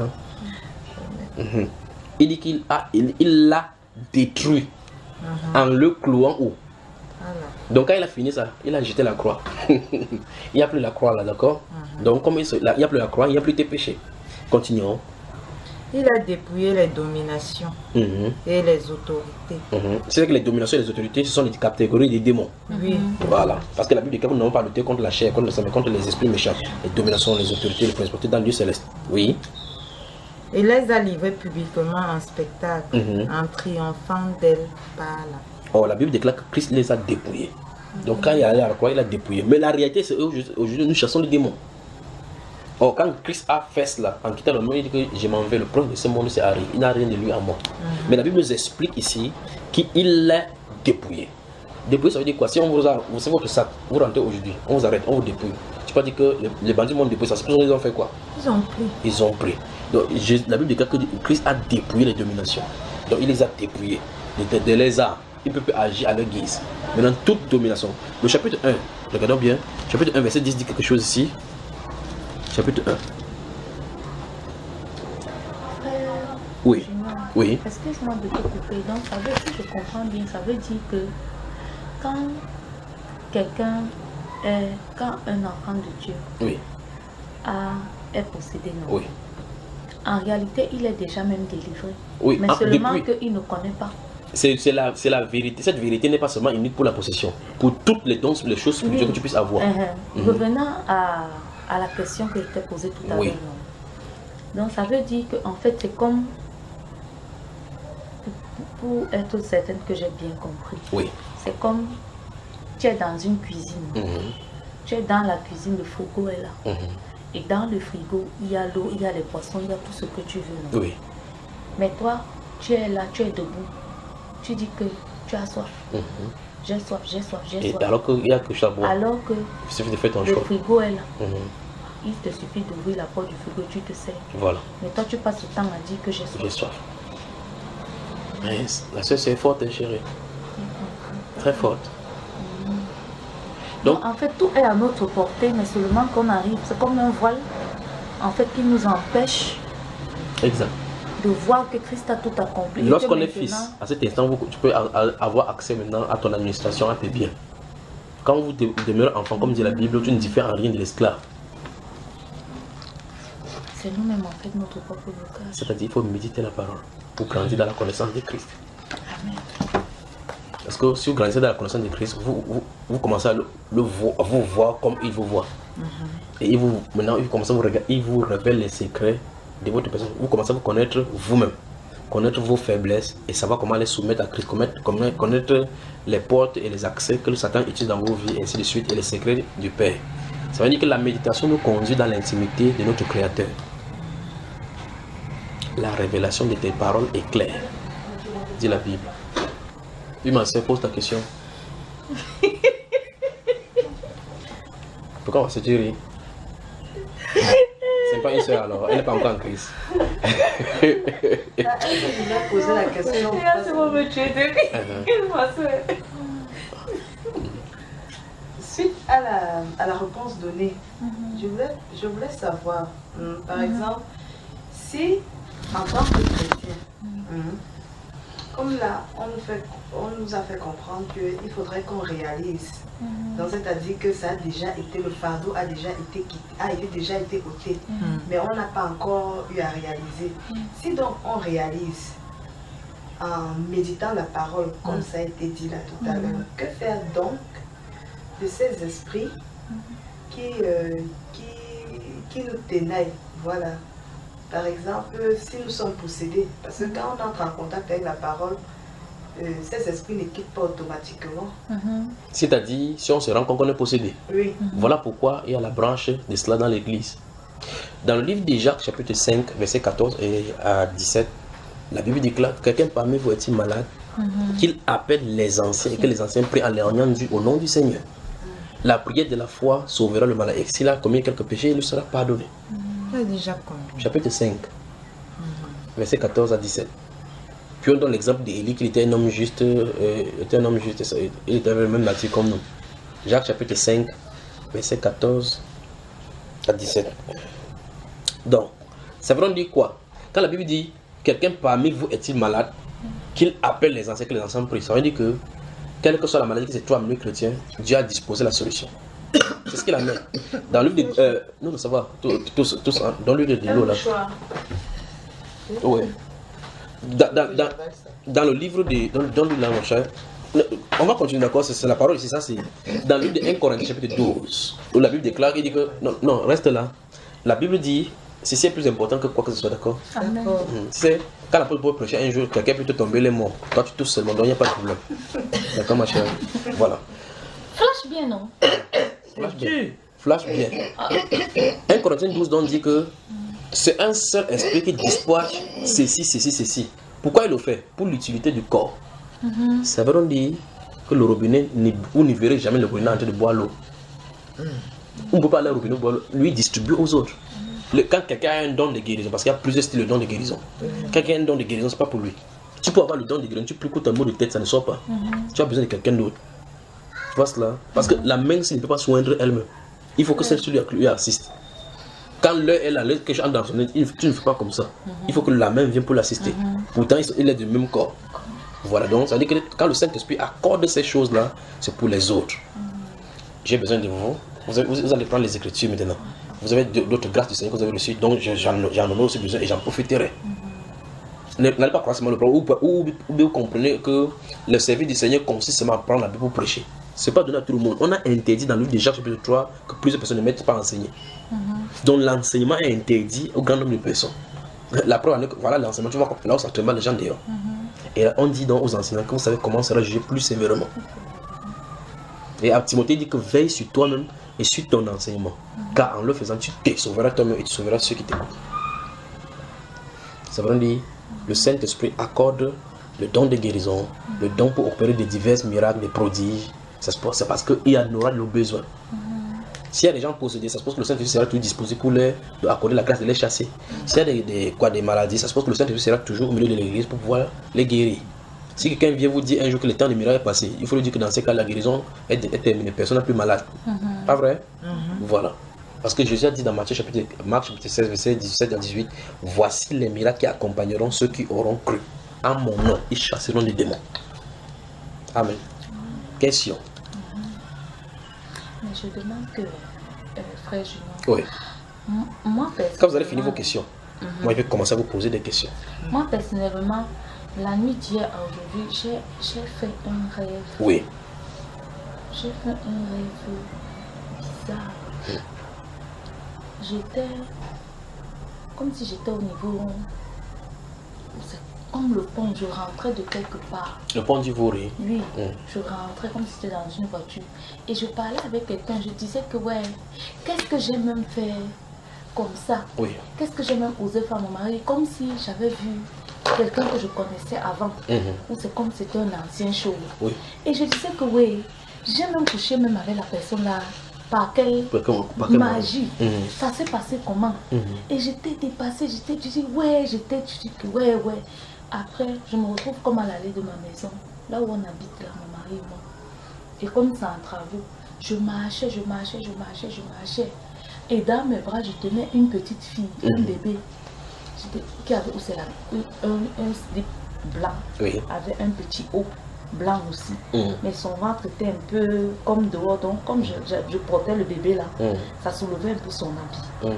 Et il était là, le bébé là, il faisait comme s'il dressait un peu sa tête. Mon bébé tout brun. Je marche. Quand j'arrive dans maintenant au niveau de notre portail, je veux entrer là où on habite. Je vois mon mari parce qu'il y a un forage. Je vois mon mari faisait quoi au niveau du forage. Et je vois dans la femme de mon beau-père. Parce que ma véritable belle-mère, elle est décédée depuis. Je vois la femme de mon beau-père qui pleurait et elle demandait pardon à mon mari. Moi, je ne sais pas où elle lui demandait pardon pourquoi dans le rêve. Mais elle était tellement désolée. Non, je n'avais pas. Elle disait que pardonne-moi. Ça, c'est à l'issue de ta délivrance, c'est hier. Oui, la nuit d'hier à aujourd'hui. Voilà. Mais dit pardonne-moi, je ne sais pas ce qu'il a fait. Comme si elle avait fait quelque chose vraiment d'abominable. Tu as écrit ça, tu as parlé ça avec ton mari ce matin. Tu lui as partagé cela? Oui. Mais quelle était sa réaction? Il m'a dit, si elle a fait quelque chose, tant pis pour elle-même. Ce qu'il m'a dit. C'est tout ce que... Bon, lors de ta délivrance, tu sais ce qui s'est passé? Toi, tu dormais aussi, toi, tu ne l'as pas dit? Non, j'ai entendu une partie. Il est comme ça, tu venais l'accompagner. Après alors, et je regardais dans ma maison, là où on habite là, je regardais ma maison comme s'il y avait de l'activité là-bas, comme si les gens brisaient la table, ils faisaient des choses, ou c'est comme s'il y avait une fête, moi je ne sais pas. Mais ce qui m'a le plus frappé dans le rêve, et c'est comme si le bébé que je tenais en main, quelqu'un était là pour me souffler à côté que, c'est pas ton enfant, c'est l'enfant que ton mari a fait. Vous savez une autre femme. Je cherche alors l'autre femme là, je ne vois pas l'autre femme là. C'est moi celle qui porte le bébé. Je dis qui? Quelle autre femme alors? Bon, la partie que tu viens de dire, tu as dit ça à ton mari? Oui, je lui ai tout dit. Il a regardé, il a comment? Il me dit que vraiment, il n'a même pas réagi. Il a dit que. Il lui dit que vraiment, il a fait un genre que vraiment, moi, comme je suis en train de raconter, je lui ai aussi tout raconter comme ça, non? Mais ma belle-mère, elle pleurait. C'est ce qui m'a... Elle pleurait. Et il m'a demandé, elle ne t'a donc pas dit ce qu'elle a fait? Je dis que, dans le rêve, elle ne m'a pas dit. Mais c'était le chat, elle pleurait, elle était trop mal. Et l'attitude de mon mari était glaciale. Comme si elle ne la gérait pas, comme si elle n'existait pas. Oui, comme si elle était transparente, il continuait à faire ces choses, il ne la gérait pas. Hier, pendant que nous prions ici, nous parlions des reins et des entrailles bloquées. Les trompes. Ça, tu as entendu. Oui, mais qu'est-ce que tu en dis? Pour moi, l'autre partie là, elle était vivante, elle ne dormait pas. Qu'est-ce que tu en dis? Tu sais ce qui s'est passé vraiment? Tu sais que tu as vomi partout ici, au sol, partout ici. Je me rappelle quand même que je vomissais un peu. Mais juste parce que tes intestins voulaient, c'est comme si tes intestins devaient sortir, n'est-ce pas? Les yeux tournaient. Peut-être que je me sentais. Mais après, tu étais fatigué. Tu as quand même dormi après ça, non? Oui. Mais après, à la maison, j'ai les vertiges. J'ai failli tomber là-bas. Tu as dit à ton mari? Non, je ne lui ai pas dit tout ça. Tu dis ça, ça va dire, hey. Je n'ai pas...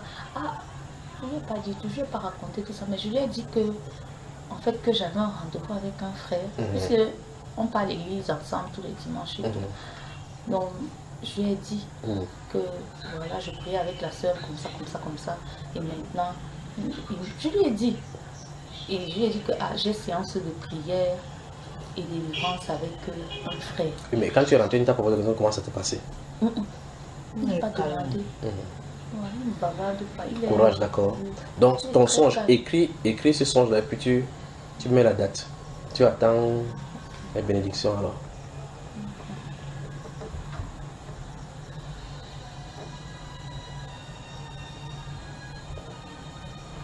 Est-ce que vous savez que pour que quelqu'un soit délivré, il faut que vous compreniez dans cette délivrance l'amour du Seigneur?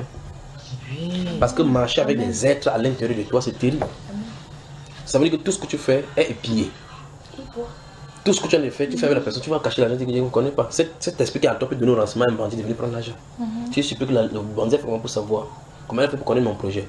Maman vient, je te parle en doigt, le démon comprend toutes les langues. Mais tu fais c'est eux qui parlent. Donc, ça dit quand tu parles comme ça, tu peux faire des choses en secret, tu sais comme ça, il faut que quelqu'un entende. Quand on dit les murs, on ne ressent pas les murs. C'est les êtres qui à l'intérieur de toi qui ont les oreilles. Les murs sont faits en béton ou bien en n'importe quel matériau que vous voyez. C'est à l'intérieur, il y a les démons. Quelqu'un marche comme ça, tu pars, tu pisses, tu as les démons. Tu vas, tu adores. J'ai la joie dans mon cœur et ton cœur en colère avec le cœur des démons. On a des problèmes. D'où, pour qu'on puisse franchir la barrière des ténèbres à la lumière, il faut la délivrance. Qui nous a délivrés de la puissance des ténèbres et nous a transportés dans le royaume du Fils de son amour. On dit donc que tu es une nouvelle créature. Donc l'acte de délivrance, c'est même un signe manifeste de l'amour du Seigneur. Donc, parce que si tu dis, le sang de Jésus-Christ m'a couvert de tout péché, il est mort pour moi, ça devient comme quelque chose qui est abstrait. Mais quand tu es délivré, tu sais qu'un être est quitté, tu es libre. Maintenant, qu'est-ce qu'il faut faire en retour? Il faut que ça soit la place qu'occupent ces êtres-là pour déranger ton âme soit remplie de la parole. Amen. Amen. Ça arrive donc par méditation. Amen. Et donc si on rentre dans ces Colossiens chapitre 1, verset 12 à 14, où il dit que rendez grâce au Père qui vous a rendu capable d'avoir part à l'héritage descendre dans la lumière. Quand tu finis de faire ça, quand tu finis de lire ça, la méditation doit commencer. On s'adresse à qui? Est-ce moi qui suis dans ces versets? Est-ce que ça me concerne? Est-ce que c'est réel pour moi? Si c'est pas réel, il y a une deuxième étape à faire. Il faut passer par l'acte de la repentance. Il faut passer par l'acte de la repentance profonde. Profond. Pas les gens de repentance de mots, quelqu'un dit Seigneur, tu sais que je suis faible. Pardon tous mes péchés. C'est que je commets en pensée, à parole, au nom de Jésus. Amen. Ça, c'est la blague. Ça, c'est la blague. 1 Jean chapitre 2. 1 Jean chapitre 2, verset 1 à 3 et chapitre 1, verset 5 à 8. 1 Jean chapitre 2, verset 1 à 3.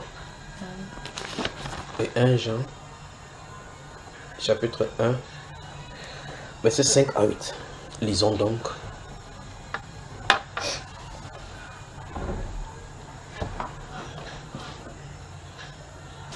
Que le Seigneur vous bénisse vraiment. De parcourir des kilomètres et des kilomètres après votre travail pour venir.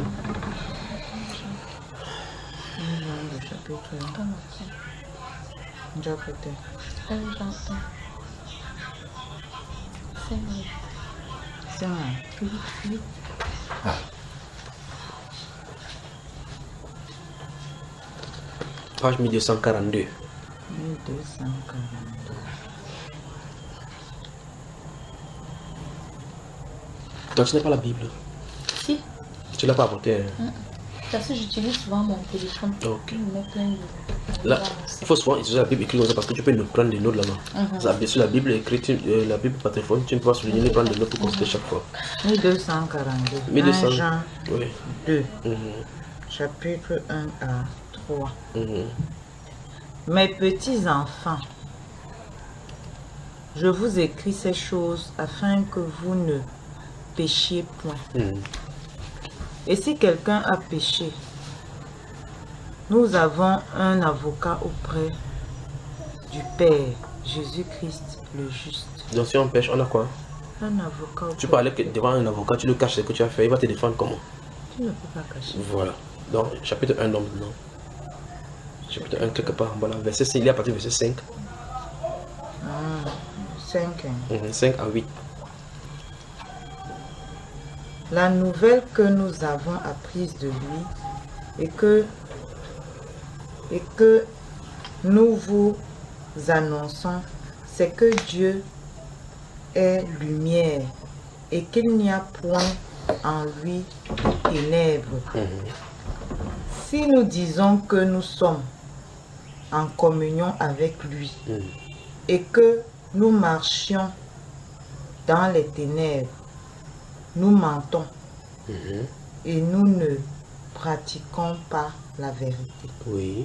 Mais si nous marchons dans la lumière, comme il est lui-même dans la lumière, nous sommes mutuellement en communion. Et le sang de Jésus, son Fils, nous purifie de tout péché. C'est fait.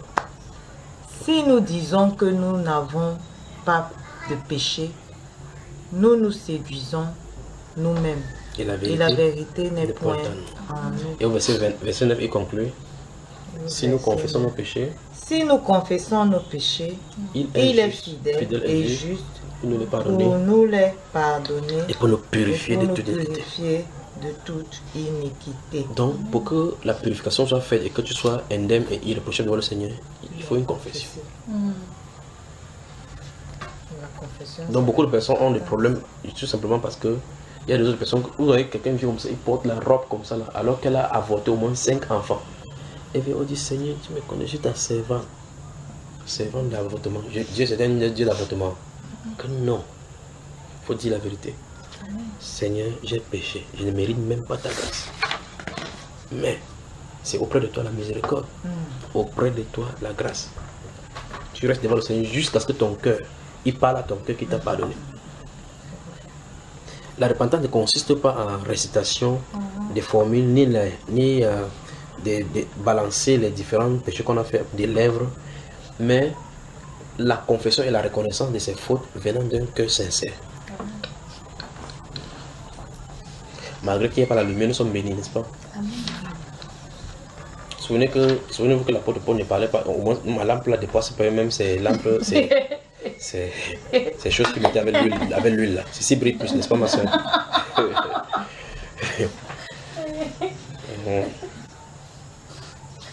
Donc à chaque époque ses problèmes.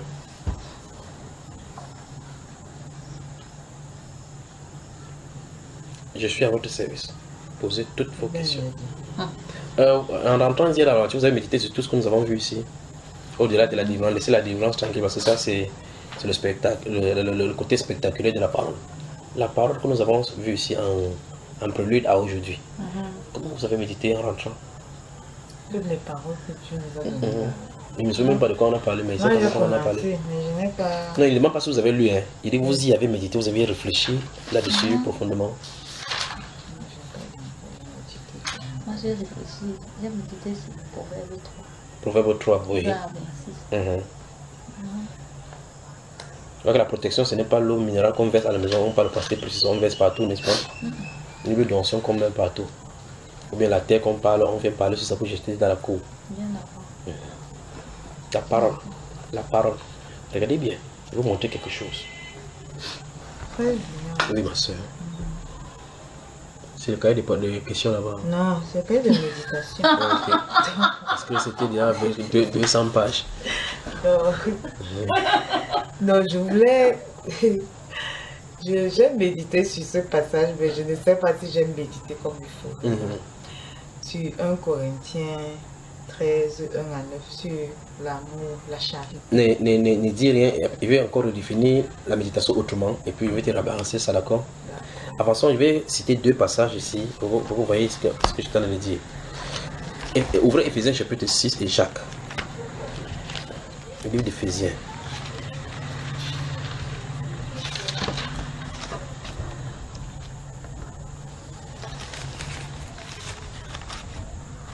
Éphésiens, le chapitre 6. Notez Jacques chapitre 4, verset 7. Et 1 Pierre, chapitre 5, verset 9, verset 8 à 10. Voilà. On peut commencer dans Éphésiens, n'est-ce pas? Chapitre 6. Vous êtes dans le chapitre 6. On va lire à partir du verset 14 jusqu'au verset 18. Allons-y. 14 et verset 18. Tenez donc ferme. Ayez à vos reins la vérité pour ceinture. Revêtez la cuirasse de la justice. Mettez pour chaussure à vos pieds le zèle que donne l'évangile de paix. Prenez par-dessus tout cela le bouclier de la foi, avec lequel vous pourrez éteindre tous les traits enflammés du malin. Prenez aussi le casque du salut et l'épée de l'esprit qui est la parole de Dieu. Voilà. Donc, on a deux choses principales ici. Le bouclier de la foi et l'épée de l'esprit. L'épée de l'esprit. Ça, c'est la clé de ma voiture. La clé de ma voiture. On dit la parole est l'épée de l'esprit. C'est-à-dire que c'est l'outil tranchant que l'esprit utilise. On dit prends ça. Bouclier, la foi. Donc vous croyez sans ajouter quoi que ce soit comme iota à cette parole-là. Ça donne l'opportunité au Saint-Esprit d'être utilisé. Ça veut dire en réalité que la parole qui habite en nous est relâchée au travers de nous par la foi. C'est-à-dire que ces paroles, quand vous méditez, c'est pour que plus tard, quand le besoin se fait ressentir, ça puisse ressortir. Il est écrit. Et le démon ne peut plus faire que quoi? Satan ne peut pas avancer. Maintenant, 1 Pierre chapitre 5, regardez. 1 Pierre chapitre 5. Bon, je crois que je vous ai donné ça. 1 Pierre chapitre 5. Verset 8 à 10. Verset 8 à 10. Oui. Verset 8 à 10. Je te donne ma Bible aussi. Soyez sobres. Oui. Veillez. Votre adversaire, le diable, rôde comme un lion rugissant, cherchant qui il va dévorer. Résistez-lui avec une foi ferme. Avec quoi est-ce qu'on résiste à Satan? Une foi ferme. Sachant que les mêmes souffrances sont imposées à vos frères dans le monde. Donc quand tu restes ici, en Godi Bako, tu dis, il souffre. Quelqu'un en Afghanistan dit qu'il ne sait même pas de quoi il est question. Ici on ne peut même pas lire la Bible. Au moins là-bas il lit la Bible. Si il sort seulement avec la Bible, on sait qu'on va me couper la main. Il dit les mêmes, sachant que les mêmes souffrances sont imposées à vous faire dans le monde entier. Mais tu dois résister. C'est le diable qui résiste. Oh, tu n'as jamais vu le diable en train de se promener. Tu as vu prendre le tassi. Mais on dit qu'il rôde comme un lion rugissant, cherchant qui dévorer.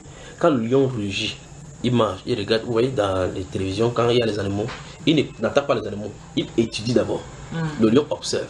Il observe parce qu'il voit un animal qui est chétif, qui est isolé, qui est blessé, qui est incapable de faire le moindre geste.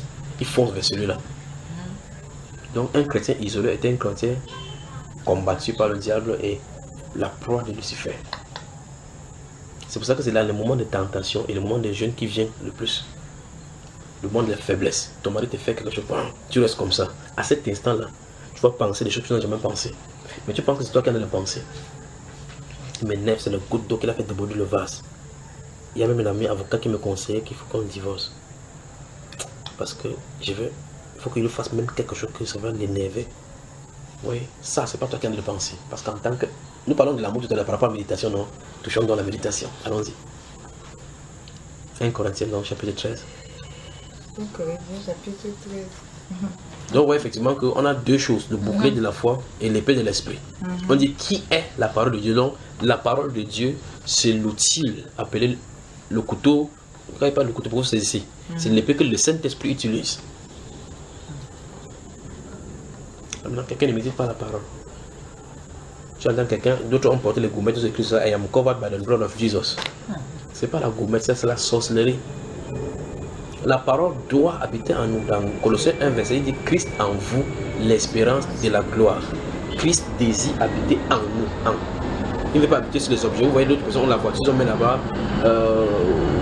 Je suis couvert par le sang de Jésus. Jesus Christ is my shepherd. Dans la maison, on dit it's covered by the blood of Jesus. À l'intérieur, chaque jour, il y a le combat. Ça veut dire que Satan défie même le sang de Jésus. On a des problèmes. Or, maintenant, dans Proverbe chapitre 3, comme tu as médité, tu vas dire que quand tu tes paroles, tu les gardes à l'intérieur de toi. Quand tu te couches, tu vas te coucher avec assurance. Parce que quand tu te couches, parce que ton corps, le but, tout ce qui se passe dehors, le but c'est d'atteindre ton corps. Or, le corps est déjà tabernaclé par le Saint-Esprit. Satan va faire le tour au côté, il ne pourra pas le faire. Toute personne, vous entendez quelqu'un dire, frère Junior, il souffre beaucoup. Donc, le psaume, quand quelqu'un passe par des persécutions, le psaume ne feront rien. Parce que le psaume n'a pas de puissance en elle-même. C'est quelqu'un qui a ordonné cette somme-là qui est puissant. Donc, je te donne le psaume que tu récites pour essayer de te consoler que ça va marcher. Il faut que je te mette en contact avec la personne qui a prescrit le psaume-là pour qu'il parle à ta situation. Donc, en disant que mets-toi à mon côté et dis-moi à ma droite, je ne craindrai aucun mal. Rien. Sur quelle base tu penses que la personne qui va faire fonctionner ça pour toi? Sur quelle base? Allons dans Isaïe, on va voir quelque chose. Isaïe, c'est quoi? Prenons le psaume 50. Prenons le psaume chapitre 50.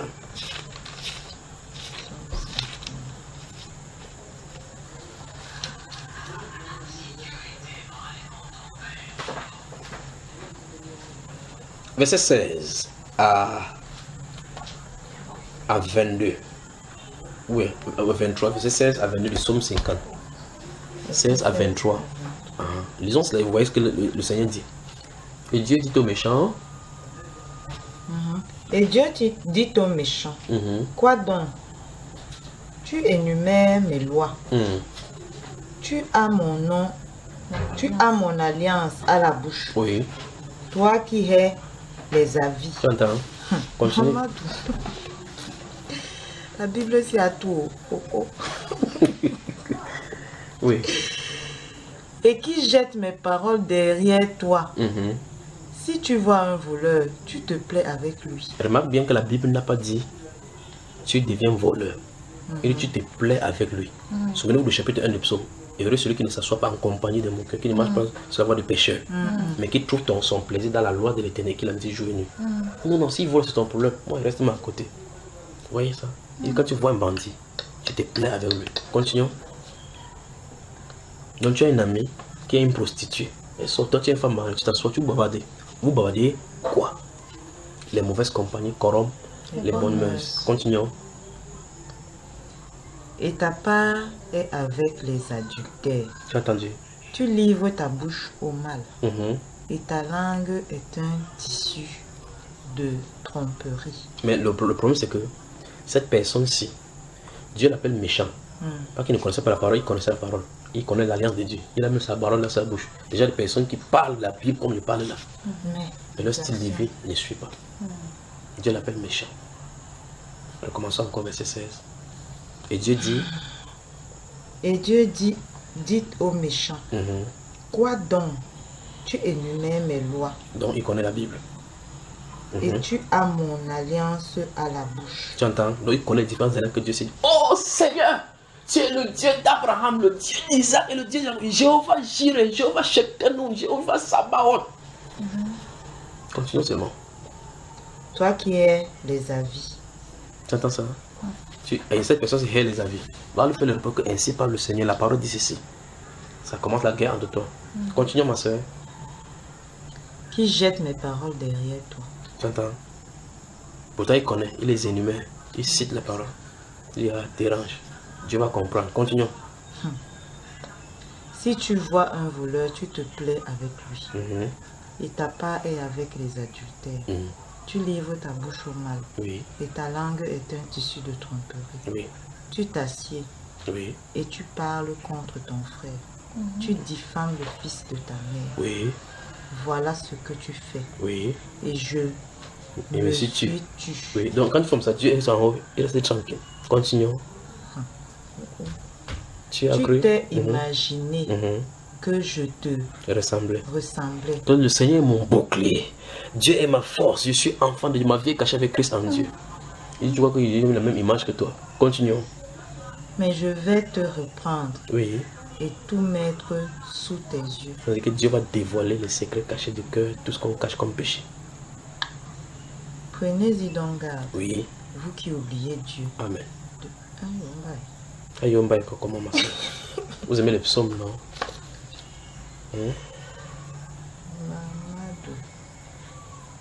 Donc, vous voyez que si on ne vous enseigne pas, vous allez prendre la Bible, aller chaque jour dans les nuits de prière même, donner les dîmes et les offrandes. Déjà que ce sont les problèmes, les dîmes et les offrandes.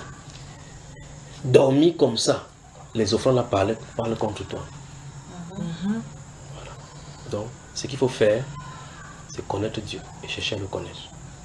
Il faut chercher à le connaître, il faut chercher à connaître Dieu, chercher la connexion jusqu'à ce que ça soit établi.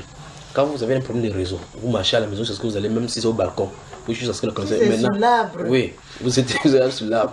Vous dites, oh, maintenant je t'entends bien, tu m'écoutes, oui, là c'est clair, j'ai le réseau. Cherchez ça pour Dieu.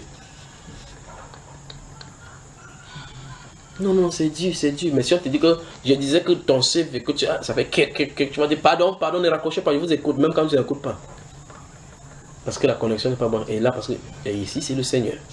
Mes brebis entendent ma voix et elles me suivent. Je les connais. Elles viendront. Donc, cherchez la connexion jusqu'à ce que ça soit établi. Regardez. Voici la chose la plus merveilleuse sur la terre. D'entendre la voix audible du Saint-Esprit. Vous entendez cette voix audible, personne ne peut plus jamais vous détourner. Parce que malgré que la parole est écrite là, de cette parole, si les pasteurs prennent ça pour détourner les gens. De cette parole, si on prend ça pour soutirer de l'argent. Par cupidité, trafic, vous font acheter les livres. Vous pensez qu'en achetant ces livres-là, ça va vous faire donner la connaissance du Saint-Esprit. Tu lis ce livre-là, 400 fois, ça ne donne pas le Saint-Esprit. C'est Dieu qui accorde le Saint-Esprit. C'est lui qui fait naître de nouveau. Même si tu pries que ta main naisse de nouveau, Dieu ne fera pas. Parce qu'il ne naît pas selon la volonté d'un homme. C'est selon sa volonté. Il nous a engendrés selon sa volonté, pas la parole de vérité. Ce n'est pas par la croix. Non, mon père était chrétien, ma mère était chrétienne, ça ne fait pas naître de nouveau. Elle est venue chez les siens et les siens ne l'ont pas reçu.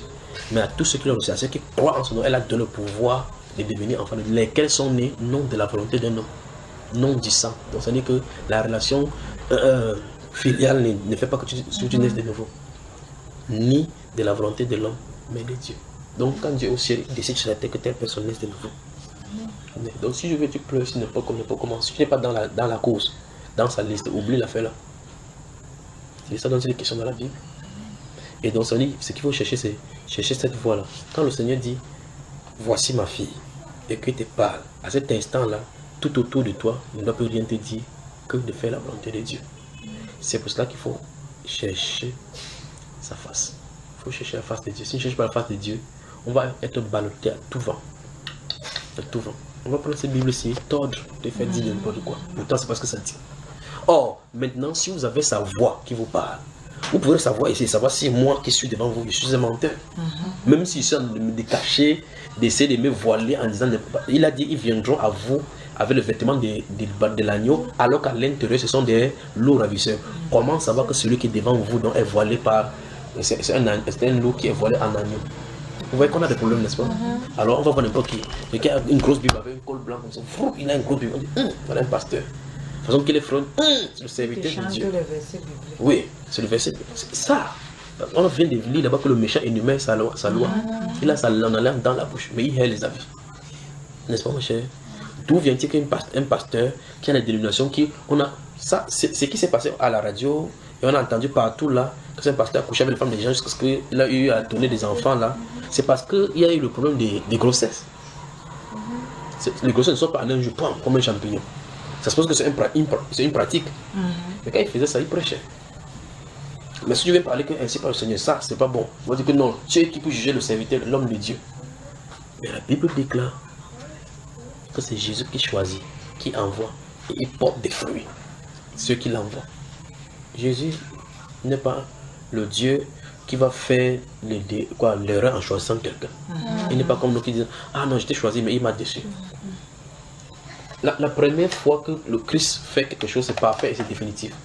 Dieu ne fait pas le choix de quelqu'un. Donc ce qu'il veut dire, c'est que vous voyez que ces personnes-là, si vous voyez que, ah non, c'est quelqu'un qui, non, c'est un pasteur qui prêche bien. vous devez aller au-delà de cela. Vous devez avoir une relation avec le Seigneur pour que même si quelqu'un vous parle des versets bibliques. Parce que si Satan se présente ici, la Bible déclare que ces anges, il se présente en ange des lumières. Il peut se présenter dans ta chambre avec la lumière glorieuse, mais avec des marques sur sa main qui semble être le sang. Tu dis, waouh, Seigneur, c'est toi, tu te présentes, tu l'adores. Et tu aimes Lucifer. C'est ce que la Bible déclare. Que vous pouvez recevoir un autre Jésus. On peut vous annoncer un autre Jésus et vous recevez un autre esprit. Un autre Jésus.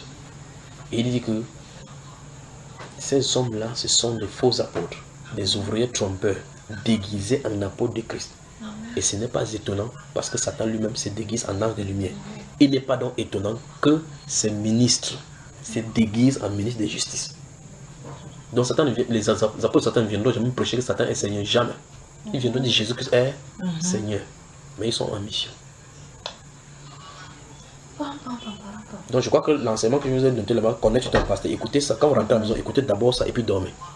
Vous allez voir quoi il est que écoutez l'enseignement, connaître sur ton pasteur. D'accord? Courage, d'accord? On peut continuer. Attends les questions. S'il n'y a pas de questions, tu parles de ta méditation donc. Oui, moi ce qui m'a beaucoup intrigué dans la charité là.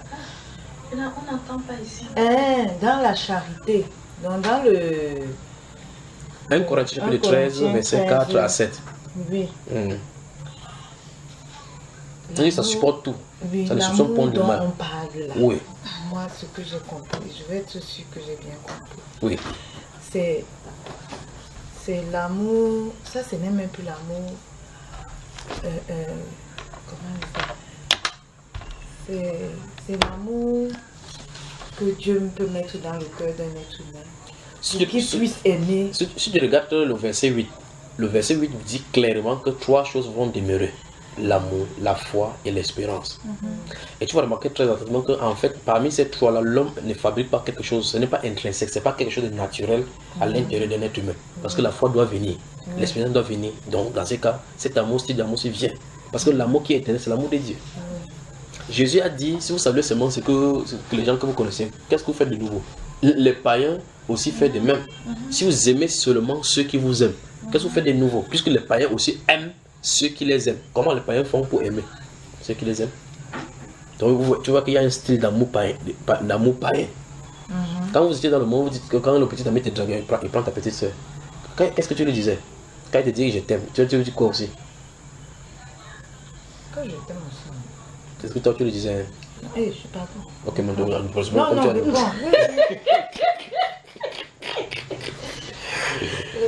quand ton gars te disait que je t'aime, tu disais quoi?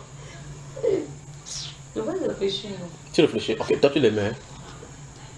Je l'aimais. Comment tu veux tu vas encore? Vous voyez qu'on a des problèmes ici sur la terre. Si tu ne l'aimes pas, tu fais quoi avec lui? Juste que tu partages ton corps avec quelqu'un que tu n'aimes pas. Comment c'est possible? Tu vois qu'on a des problèmes, non? Oui. Ah ben voilà. Et toi alors? Comment tu disais quand il dit bébé je t'aime? Juste le 14 février, il ne te donne pas le fleur, c'est des problèmes. Je dis aussi que j'aime. Quand je vois que je l'aime. Ok, quand tu dis que tu l'aimes là, comment tu sais que tu l'aimes? J'ai même compris que je ne sentais même pas l'amour là-bas. Tu dis que tu aimes quelqu'un là. Maman, toi si tu faisais seulement la répétition, non? Voilà. Tu répètes même un autre dimanche. Donc en réalité, même pas. Le monde ne connaît pas ce qu'on appelle l'amour. C'est ça toi aussi tu parlais, parce que Dieu t'a parlé. Voilà. Tu connais. C'est ce que j'ai compris. Mais tu peux le genre d'amour là, ce n'est pas l'amour de la chair. Ça dit qu'il faut que Dieu te mette ça dans le cœur pour que tu puisses manifester ça de cette façon. On dit tu ne soupçonnes pas le mal. C'est-à-dire que tu ne prends pas le téléphone de ton mari, tu dis que Gaël, si que tu as écrit avec 2 L là, c'est qui? Parce que tu as écrit en disant coucou, c'est qui? La Bible dit que tu ne dois pas soupçonner. Si tu dis coucou, je voulais dire coucou, c'est dire coucou, c'est vraiment dire coucou, c'est tout ce moment là. Tu dois croire ça parce que la Bible dit croire tout. C'est pas qu'il écrit là-bas. C'est ça. Mais quand tu lis comme ça, premier réflexe, tu tournes au lit. Tu vas me sentir aujourd'hui. N'est-ce pas? Et on dit qu'on est chrétien. Tu as bien médité. Moi je reconnais. Je regarde sur le téléphone de mon mari. Tu regardes, hein? Je confesse, non? Ah, tu comprends? Et quand tu regardes. La vérité, non? Oui, et quand tu regardes comme ça, qu'est-ce que tu fais? Tu changes de visage directement. Non! J'ouvre, non? Oui, mais quand tu ouvres. Parce que lui, il laisse son téléphone partout. Quand il ouvre, quand tu vois des choses désagréables, qu'est-ce que tu fais? Les choses désagréables. Oui. Ah, j'avais vu une photo, un du WhatsApp, non? Oui. Parce que je vois souvent son WhatsApp. Attends, non, avant que tu ne continues. Quand tu cherches quoi au juste? Moi. Ah, je veux souvent appeler avec son téléphone. Tu es sûr? Je veux souvent appeler. Comme il a beaucoup de crédit là, non, je prends. Mais tu parles dans le message quand même. Je prends, non. Attends, ma chère. Et après, je pars dans le message maintenant. Je dis que, ah, non. Qu'on ne sait jamais. Que peut-être que le Bon, si tu découvres, tu as déjà découvert quelque chose? Oh, non, pas vraiment. Si tu découvres. Mais une fois, j'avais vu, non. Tu avais vu quoi? Ok, avant qu'il ne donne sa vie au Seigneur, même avant qu'il ne me connaisse, non, il était avec une fille. Il m'avait parlé d'elle comme ça, là. Une dame, une jeune fille, là. C'est ça, j'ai encore vu la photo. Elle a dit qu'elle a salué, non. Quand tu as vu la photo, comment qu'est-ce que ton cœur a fait? Mon cœur a fait boum. Après... Frère Julien, pourquoi tu ris? Mon cœur a fait boum. Je dis que, oh, j'ai fouillé si vont te donner la message. Après... j'ai laissé le temps passer comme ça. Après un jour comme ça, on t'appelle les divers et toi on était bien là. Je me dis ouais, comment toi ça t'envoie le message depuis la WhatsApp, tu ne réponds pas. Mais là tu es en train de le titiller. Oui, tu ne réponds pas. Il me dit quelqu'un un message. Vous les femmes vous êtes fortes, d'accord? J'avais gardé ça, il n'avait pas réagi là. Après quand le moment propice, ça lui a demandé. Et tout. Ah, moi fou. Si tu me demandes que pourquoi, donc tu soupçonnes le mal. Non, tu as de mettre la curiosité, mais la Bible appelle ça soupçonner le mal. Soupçonner le mal. Oui, parce que quand tu ne soupçonnes pas le mal, tu ne peux pas fouiller. Parce que tu dis qu'on ne sait jamais. On ne sait jamais pas. Je vais vous expliquer ce qui se passe. Vous êtes venu ici, j'étais au garage. J'arrive au garage, pendant que je suis en train de prendre la voiture, il y a une femme qui est assise là-bas en train de manger le maïs. Elle me regarde. Elle dit, monsieur, elle me parle, le temps de manipuler, il ne faut pas appeler mon épouse. Elle me dit, monsieur, vous faites dans l'assurance. C'est comme si c'était les agents de l'assurance. Mais elle est là comme ça, comme une sorcière avec les yeux, avec les phares comme ça, comme une sorcière. Vraiment là. Elle a teint les cheveux comme les gobelets sont bana. Elle me dit, monsieur, elle a parlé quelque chose par rapport à la santé, je n'ai pas entendu. Et puis je demande de vous assurer comment. Elle m'a donné les modalités, elle a sorti le papier, elle m'a montré. Elle dit, je pouvais prendre mon numéro, je prends le numéro, je dis, ok, votre nom. Elle me donne son nom, elle dit Monique. Puis elle dit, mettre Monique Assurance. Je dis, non, je vais mettre plutôt Assurance Monique. Vous savez ce qu'elle a dit? Elle a dit que les hommes, on ne voulait pas que madame sache. Et je me suis tourné vers elle, j'ai dit, je ne mets pas cela pour que madame sache. C'est parce que votre nom Monique n'est pas familier. Je peux oublier si je vais appeler votre numéro. Mais si je mets assurance, je peux facilement me rappeler de l'assurance. Parce qu'il s'agit de l'assurance. Donc je mets assurance avant Monique. Pour le garagiste, quand je vais contacter un garagiste, parce qu'il peut s'appeler Brice, Bertrand, ainsi de suite. Donc je mets d'abord garage ou bien mécanicien avant de mettre Brice. Oui, ceci. Pour que si c'est un problème mécanique, j'appelle mécanicien. Il tape mécanique facilement. Parce que ce n'est pas évident de retenir le prénom de quelqu'un. Je lui ai dit, madame, mon téléphone quand je suis à la maison, c'est ma femme qui utilise. Elle dit pardon. Elle dit que votre femme donc, elle doit être bien alors. Il dit votre mari fait comment? Elle dit vous voyez, les femmes sont infidèles. Quand vous faites vous cacher, ça veut dire qu'il y a quelque chose que vous avez à cacher. Et donc si vous vivez dans cette sphère-ci, Satan va vous proposer des choses à cacher. Tout à fait. Donc vous allez vivre dans l'iniquité. La Bible déclare que ce qui se passe dans la lumière est présenté en plein jour. Vous voyez cela, n'est-ce pas? Mon épouse, je ne sais pas où mon téléphone, depuis que je suis venu ici, je sais pas où est le téléphone chéri? Il y a les téléphones dans les codes. Maman, il y a les téléphones dans les tibias, les tibias dessinés. T'as pas à quoi? Rien. Tu n'as rien à te reprocher. Non. Mais est-ce qu'il fouille? Mon mari, oui. Il ne verra jamais ça. Lui-même, il laisse sa part partout. Donc, il ne soupçonne pas le mal chez toi? Nous-mêmes, un jour, on a fait. L'autre a pris pour l'autre. Sorti avec. Il a pris ma part, j'ai pris sa part. Et si tu sors comme ça, un ancien gars là, comme ça, te souviens, il appelle ton numéro et il décroche. Moi, ça va rien me dire. Parce que je n'ai rien à cacher. Mais pourquoi tu le soupçonnes? Non, pas que je le soupçonne, frère. Mais tu n'es pas quand même dans le message chercher quoi? C'est que la curiosité. La curiosité, ça veut dire que tu as envie de soupçonner. Me soupçonner de quoi? Oui. Si je montre le message que les gens font l'erreur, ils m'envoient. Ah, ça arrive. Et si mon épouse, c'est qui ça? La voix ne me dit absolument rien. Le message me dit, on dépose là-bas. Elle dépose là. Oui. Mais si par erreur on envoie le message à ton mari comme ça, tu vois, ça vient.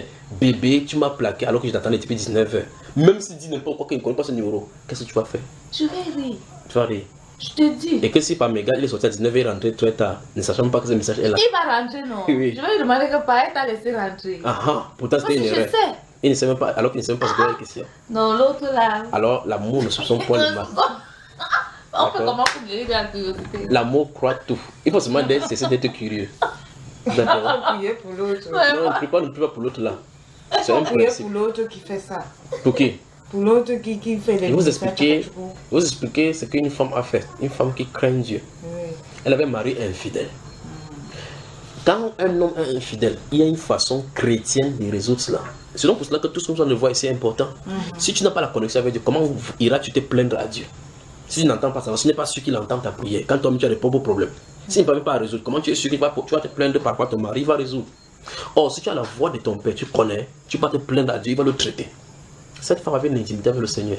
Son mari sortait chaque fois pour aller boire. Maintenant, par rapport à sa façon de résoudre est chrétienne et est biblique.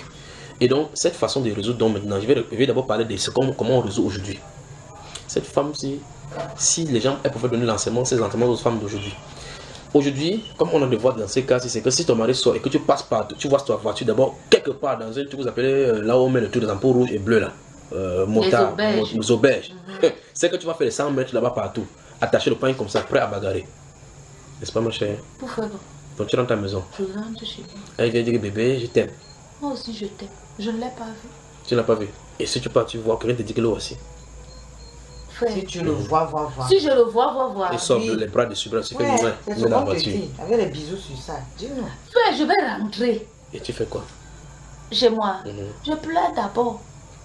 Bien. Ok, avançons. Je pleure d'abord, je vais pas. La trahison n'est pas bonne. Je ne suis pas en train de dire que ce sont les choses qui sont bonnes, d'accord? En fait, vous voyez, d'un côté, il y a l'homme qui fait ces choses. De l'autre côté, c'est parce que vous êtes les femmes. Et je suis en train de vous parler donc de l'attitude. Dans 1 chapitre 3, la Bible déclare que femmes, soyez de même soumises à vos maris, afin que si quelques-uns n'obéissent point à la parole. Quand on dit qu'un homme n'obéit point à la parole, ça veut dire qu'il peut tout faire qui soit contraire à la règle du mariage. Afin que si quelques-uns n'obéissent point à la parole, il soit gagné sans parole. La personne qui a parlé, c'est le Saint-Esprit. Il te connaît. Il connaît l'homme. Il connaît comment il va faire. En voyant votre manière de vivre chaste et réservée. Puis il dit que si un pasteur vous a dit que si ton mari sort, mets-toi en valeur pour qu'il voit vêtements, ce qui n'est pas cherché de il va dedans. Il dit n'ayez point cette apparence extérieure qui consiste dans les cheveux extérieurs. Donc pour dire que c'est pas ça qui va résoudre le problème du foyer. Parce que le pasteur dit plutôt que non, quand ton mari sort, mets tes seins ici dehors pour qu'il voit ça. Et il en a, quand tu passes dans la douche, il voit. Donc même si une bombe, même, il sait déjà de quoi il est question. Donc ça veut dire qu'il y a quelque chose en lui qui désire l'extérieur. Il y a une façon de résoudre ça, ce n'est que spirituellement. Il dit votre manière de vivre, c'est avec ça que le Saint-Esprit utilise pour toucher son cœur. Donc il y a une façon de faire. Donc si le mari sort, oh, tu rentres à 22, si je ferme la porte, tu n'entres pas ici. Il va dire ok, donc tu vas me challenger. Il va aller faire une semaine, il va venir, tu te couvres la porte, il te casse ça, il te tape. Tu ne peux pas faire autrement que de te soumettre à ton mari. Donc un mari infidèle est résolu, même s'il ne croit pas à la parole. Écoute, toi tu es chrétien, il y a une façon de résoudre. Voici la façon. Qu'est-ce que cette femme faisait? Quand son mari sortait chaque fois il partait, quand il vient, il dit donc chérie, demande te soupe. Il accueille à la porte, il ouvre la porte, il arrête, il va à la maison, il nettoie ses cheveux, il le nettoie, il classe sa babie, il dépose la babie devant. Quand il vomit, il nettoie, il dit chérie, ça va, oui, courage. Un jour donc, pendant qu'il mangeait, avant qu'il sorte, c'est comme ça, pendant près de 8 ans, de souffrance que cette femme vivait, mais elle n'a pas osé fermer la porte à son mari. Demander à son mari où étais-tu. Dis n'importe quoi que tu me trompes ou quoi que ce soit. Elle restait dans la prière quand il partait. Seigneur, je te plaide et soumets ma cause entre tes mains. Et soumets ma cause entre tes mains. Parce que les bavardages que tu feras n'enlèveront pas quoi que ce soit. Vous comprenez, n'est-ce pas? Ça va vous donner plutôt les nerfs. Puis encore, si tu peux avoir un de ses conseillers. La plus grave de ces choses, c'est de ne pas aller demander conseil à quelqu'un. Ça se résout à genoux. Cette femme priait chaque fois qu'elle partait. Et ces jours-là, quand elle sortait pour partir, elle avait la porte. Cette femme lui dit, chérie, elle s'est tournée à regarder. Elle dit, souviens-toi que même si n'importe quoi se passe, que tu te saoules n'importe comment, je suis là, je t'attendrai ici à la maison. C'est ce qu'elle lui a dit. Elle a dit, bonne soirée. Il a fermé la porte, il est parti. Il est allé avec ses amis comme ça, au bar. Ils sont restés devant l'alcool. On a servi la bière, les bières là, dans le bar. Quand elle a regardé, à cet instant, le Saint-Esprit l'a touché. Il a regardé l'alcool comme ça, regardé ses amis. Regardé comme ça, regardé ses amis. Regardé l'alcool, regardé ses amis. Les larmes ont commencé. On lui dit, qu'est-ce qui se passe? Le dégoût de l'alcool est venu automatiquement. Quand le Saint-Esprit vient à l'œuvre, le dégoût de l'alcool est venu. Il ne pouvait plus boire cette bière-là. Il s'est levé, il a dit que je ne suis pas avec vous. Il rentre voir ma femme à la maison. Il est entré à la maison. Pom, pom, pom. Sa femme dit, mais c'est qui? Il dit, ouais. Toi, il rentre toujours à 2h, 3h. Là, Il sort à 21h, il rentre à 21h30. Oui, c'est pour ça qu'il demande pardon, que je t'ai beaucoup fait du mal. Depuis ce jour, cet homme n'a plus jamais bu d'alcool. Ça a été résolu sans éclat de voix. Le Saint-Esprit transforme des vies. Donc la solution pour une femme dans la maison, pour le mari qui sort, qui la tape, qui sort avec des femmes, ce n'est pas d'aller confronter ces femmes. Ça sera encore très bas de prendre un numéro pour dire que toi qui es parenté, je te vois encore comme mon mari. C'est que vous avez assez attisé le feu. Ça veut dire qu'on a touché. C'est que c'est devant toi qui va passer avec le mini-jupe. Parce que celles qui sont dehors là, elles n'ont plus peur de rien. Tu es avec ton mari, on fait le clin d'œil devant toi. Donc ce n'est pas par la grâce. Puis encore, si tu fais comme ça, que cette femme là est brune, elle est blonde. C'est que tu vas encore seulement aller me faire le maquillage chez toi. Quand tu fais le maquillage, son mari va savoir que toi tu étais d'abord noir. Tu comprends ce que je t'en ai dit, n'est-ce pas? Et donc là, il va poursuivre dehors.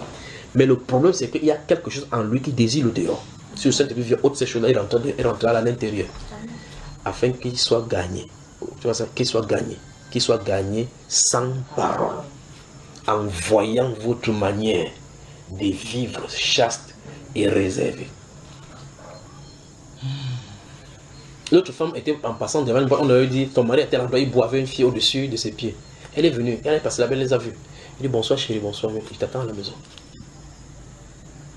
Quand elle est partie, celle-là a quitté là-bas rapidement, elle est partie, on s'est dit qu'il ne sait pas comment elle va arriver à la maison. Il est arrivé à la maison, sa femme est restée calme. Il dit chérie, il dit non chérie, mange. Il a mangé. C'est la nuit, tu manges, elle reste calme. Elle veut parler de ça, la femme dit non, reste tranquille. Chaque jour, elle veut parler à boire des sujets. La femme se couche, elle dort. Je dis, non, demain tu vas au travail. Le matin, elle se lève, elle range ses chaussures, elle range son habit, elle repasse, elle parle. Le gars n'était pas tranquille. Ça a fait une semaine où la femme ne parlait pas, ne lui demandait pas ce sujet-là. Il a fui, il est parti, il a envoyé sa tante, que pardon, on va demander ta soeur, parce que quand elle calme comme ça, on ne sait pas comment elle va sortir. Vous voyez? Parce que quand tu es calme, on ne sait pas, tu ne sais pas ce que l'autre en est présent. Que c'est sûr qu'elle prépare un coup. Quand elle met la nourriture, il dit chérie, mange d'abord, lui, elle prend un manteau pour la rassurer qu'il n'y ait pas le poison dedans. Mais quand il rentre comme ça, tu dis que tu étais au bas, ça veut dire que tu as résolu le problème par ta propre justice. On ne doit pas faire cela. Les hommes n'aiment pas qu'on challenge les autorités, même s'ils sont dans les fautes. Vous, les femmes, vous devrez savoir cela. Même si tu l'arrêtes comme ça, main dans le sac, tu parles, il va te gifler. Quoi? Tu discutes. Je dis que c'est pas ma main. C'est la main du voisin. Donc il va dire que c'est la main du voisin que tu as vu. C'est pas sa main. Il va te prouver par A plus B. Ouais. Donc désormais, comportez-vous bien, d'accord? Qu'il soit fautif ou pas, restez calme. Confiez-vous au Seigneur. Donc en fait, dès que vous sortez ici, commencez avec la connexion du Seigneur. C'est lui qui surveille, d'accord? Amen. Voilà. Si les femmes mariées, les jeunes filles qui sortent avec les hommes, nous entendent maintenant sur Bamba Iba, qu'est-ce que vous leur dites? Je commence par toi. Les jeunes filles qui vivent avec les hommes ou qui sortent avec les hommes d'autrui. Si elle vous entend maintenant, qu'est-ce que vous pouvez donner comme conseil en tant que femme? En tant que femme? Oui. Qu'elle laisse le mari d'autrui. Qu'elle laisse le mari d'autrui. Si elle continue, elle n'aura pas ça. Et si elle te répond qu'elle reste dehors, c'est lui, eux qui sortent pour les trouver dedans. Qui ne sont pas venus dans la maison pour les arracher, c'est eux qui sont sortis pour venir les trouver dehors. Qu'est-ce que tu as à dire? Que c'est eux qui viennent de... Que c'est le mari donc, qui sort pour venir les chercher, c'est pas elle qui est allée les chercher. Qui reste seulement dehors, il passe avec la voiture, il voit, il dit qu'André t'accompagne et puis... Mais c'est à cause de l'odeur. Quelle odeur alors? La mauvaise odeur. Donc tu veux dire que cette fille-là qui sont les gens sont mauvaises. La mauvaise odeur. Donc il faut qu'elle fasse quoi de ces mauvaises odeurs alors? Qu'elle donne leur vie au Seigneur. Leur vie au Seigneur. Même en Christ, on vole le mari déjà. C'est que tu ne connais pas Christ. Donc on revient à la définition des chrétiens. Donc ça dit même au milieu de l'assemblée, il faut que les gens fassent attention. Oui, c'est que tu ne le connais pas. Et pour les femmes mariées qui sont dans des situations compliquées, qu'est-ce que tu leur dis? Compliqué. Dans le foyer, aujourd'hui ne sait pas tenir, comme le cas des gens qui soulevaient les WhatsApp de leur mari, les messages, qu'est-ce que tu leur dis? Tu veux les WhatsApp? Oui. Comme j'ai lu pour mon mari. Oui. Mais... Quand elle continue, tu vas soupçonner? Non, c'est pas... Qu'elle ne lise plus les WhatsApp? Qu'elle cherche d'autres points. Qu'elle cherche? Qu'elle cherche d'autres points. D'autres points? D'attraction. Ok. Quand elle se distrait par donc elle soit plus curieuse quoi. Qu'elle cherche autre chose à faire. Qu'elle s'occupe réellement. Quand tu es vraiment occupé en Christ, tu n'as pas le temps. Voilà. Je vous pose la question, vous priez pour vos maris? Moi personnellement, beaucoup. Quand tu pries, pourquoi? Tu pries comment? Que Dieu fait pour qu'elle soit toujours à toi seul. Non. Que tu possèdes son cœur sur ce que... Ok. Tu envoies le feu pour tous les panthères qui rôdent autour d'elle. Elle ne fait pas pour ça. J'ai longtemps prié pour que mon mari ait la vision. Qui voit comme Christ veut toujours. Vous voyez que si on passe le temps à prier pour nos maris, vous les femmes, vous passez le temps à prier pour nous, les hommes. Dieu va les garder des voies de dérèglement. Au lieu de passer le temps à les soupçonner. Ça ne résout pas le problème. Parce que quand vous allez quelque part où l'homme commence à regarder que tu es en train de le soupçonner, vous pouvez pousser un homme à faire ce qu'il il ne veut pas faire. Vous poussez, ok, comme vous voulez cela, je vais t'éprouver donc qu'il te fait cela. On prend une pause ou quoi? Vous êtes fatigué? Ok, j'attends dans les questions. Si tout ce que je vais vous dire là, ce sont des choses secrètes. Ce sont des petits secrets, d'accord? Ce sont des révélations des petits secrets.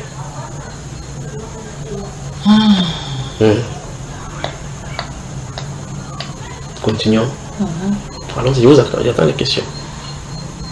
On prend une pause de 5 minutes et on revient, d'accord? Dans la deuxième partie. Si quelqu'un a à dire, qu'il le dise maintenant, ou qu'il se taise à jamais, car ce que Dieu a uni, l'homme ne doit pas diviser. C'est ça, monsieur le maire, André Mfenda, tu as raison. Et des extraits de l'épître de Paul aux Corinthiens, il voudrait nous situer sur l'importance du mariage. Ce n'est pas une aventure, c'est plutôt un sacrifice. Chacun de vous doit savoir qu'il appartient à autrui. L'homme n'a pas autorité sur son corps. L'homme n'a pas autorité sur son corps. Ceci est la volonté de Dieu qui a dit que l'homme et la femme deviendront une seule chair. C'est vrai, mon ami. L'homme n'a pas autorité sur son corps. La femme n'a pas autorité sur son corps. Ceci est la volonté de Dieu qui a dit que l'homme et la femme deviendront une seule chair. C'est vrai, mes amis. J'espère que vous me suivez. Je voudrais que nous parlions à propos de l'autorité. Mon ami, tu n'es qu'un gardien des biens d'autrui. À chaque fois que le propriétaire en a besoin, il faut livrer. Sans poser de conditions, encore moins des exigences. Déjà quand il y a l'amour, ça doit couler sans difficulté. Cela n'a rien à voir avec les biens matériels. Veiller sur la satisfaction de l'un et de l'autre. Éviter qu'il y ait la défaillance, il faut bien assurer. L'homme n'a pas autorité sur son corps. L'homme n'a pas autorité sur son corps. Ceci est la volonté de Dieu qui a dit que l'homme et la femme deviendront une seule chair. Mon ami. L'homme n'a pas autorité sur son corps. Mon ami. L'homme n'a pas autorité sur son corps. Ceci est la volonté de Dieu qui a dit que l'homme et la femme deviendront une seule chair. Ah ah! Timo Bass, je te suis, on y va.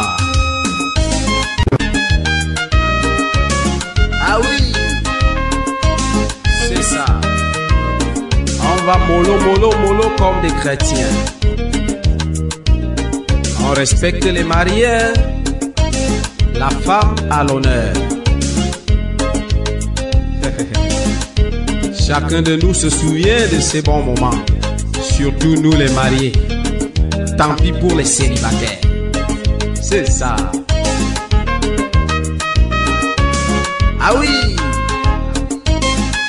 y va. Pasto et Mamissa, je sais que vous m'écoutez. Voilà. Le corps de la femme appartient à son mari, celui du mari. à sa femme. Vous ne devez jamais vous séparer. Ce n'est le moment de mieux vaquer à la prière. C'est vrai, tu le sais bien, Pablo, avec Christian. Le corps de la femme appartient À son mari, celui de son mari. à sa femme. Vous ne devez jamais vous séparer. Ce n'est le moment de mieux vaquer à la prière. La prière va vous aider à mieux vous pardonner. S'il n'y a pas de pardon, sachez que vous n'êtes pas mariés. Ce n'est qu'une association de deux individus cruels. Vous ferez mieux de vous séparer au lieu de faire semblant. Le corps de la femme appartient À son mari, celui du mari. à sa femme. Vous ne devez jamais vous séparer. Ce n'est le moment de mieux vaquer à la prière.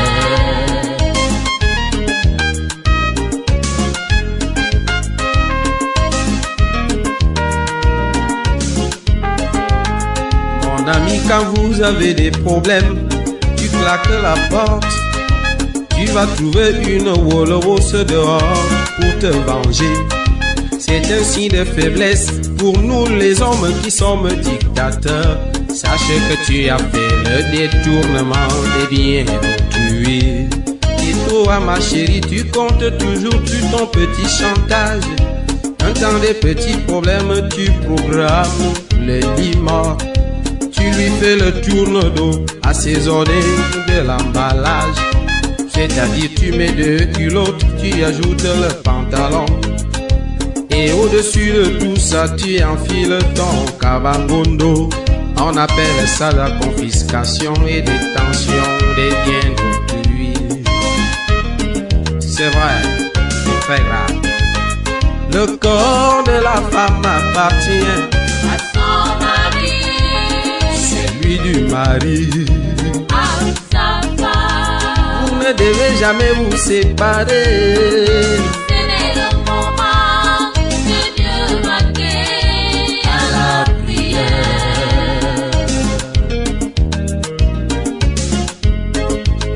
Vous ne devez jamais vous séparer. Ce n'est le moment de mieux Vaquer vaquer à la prière.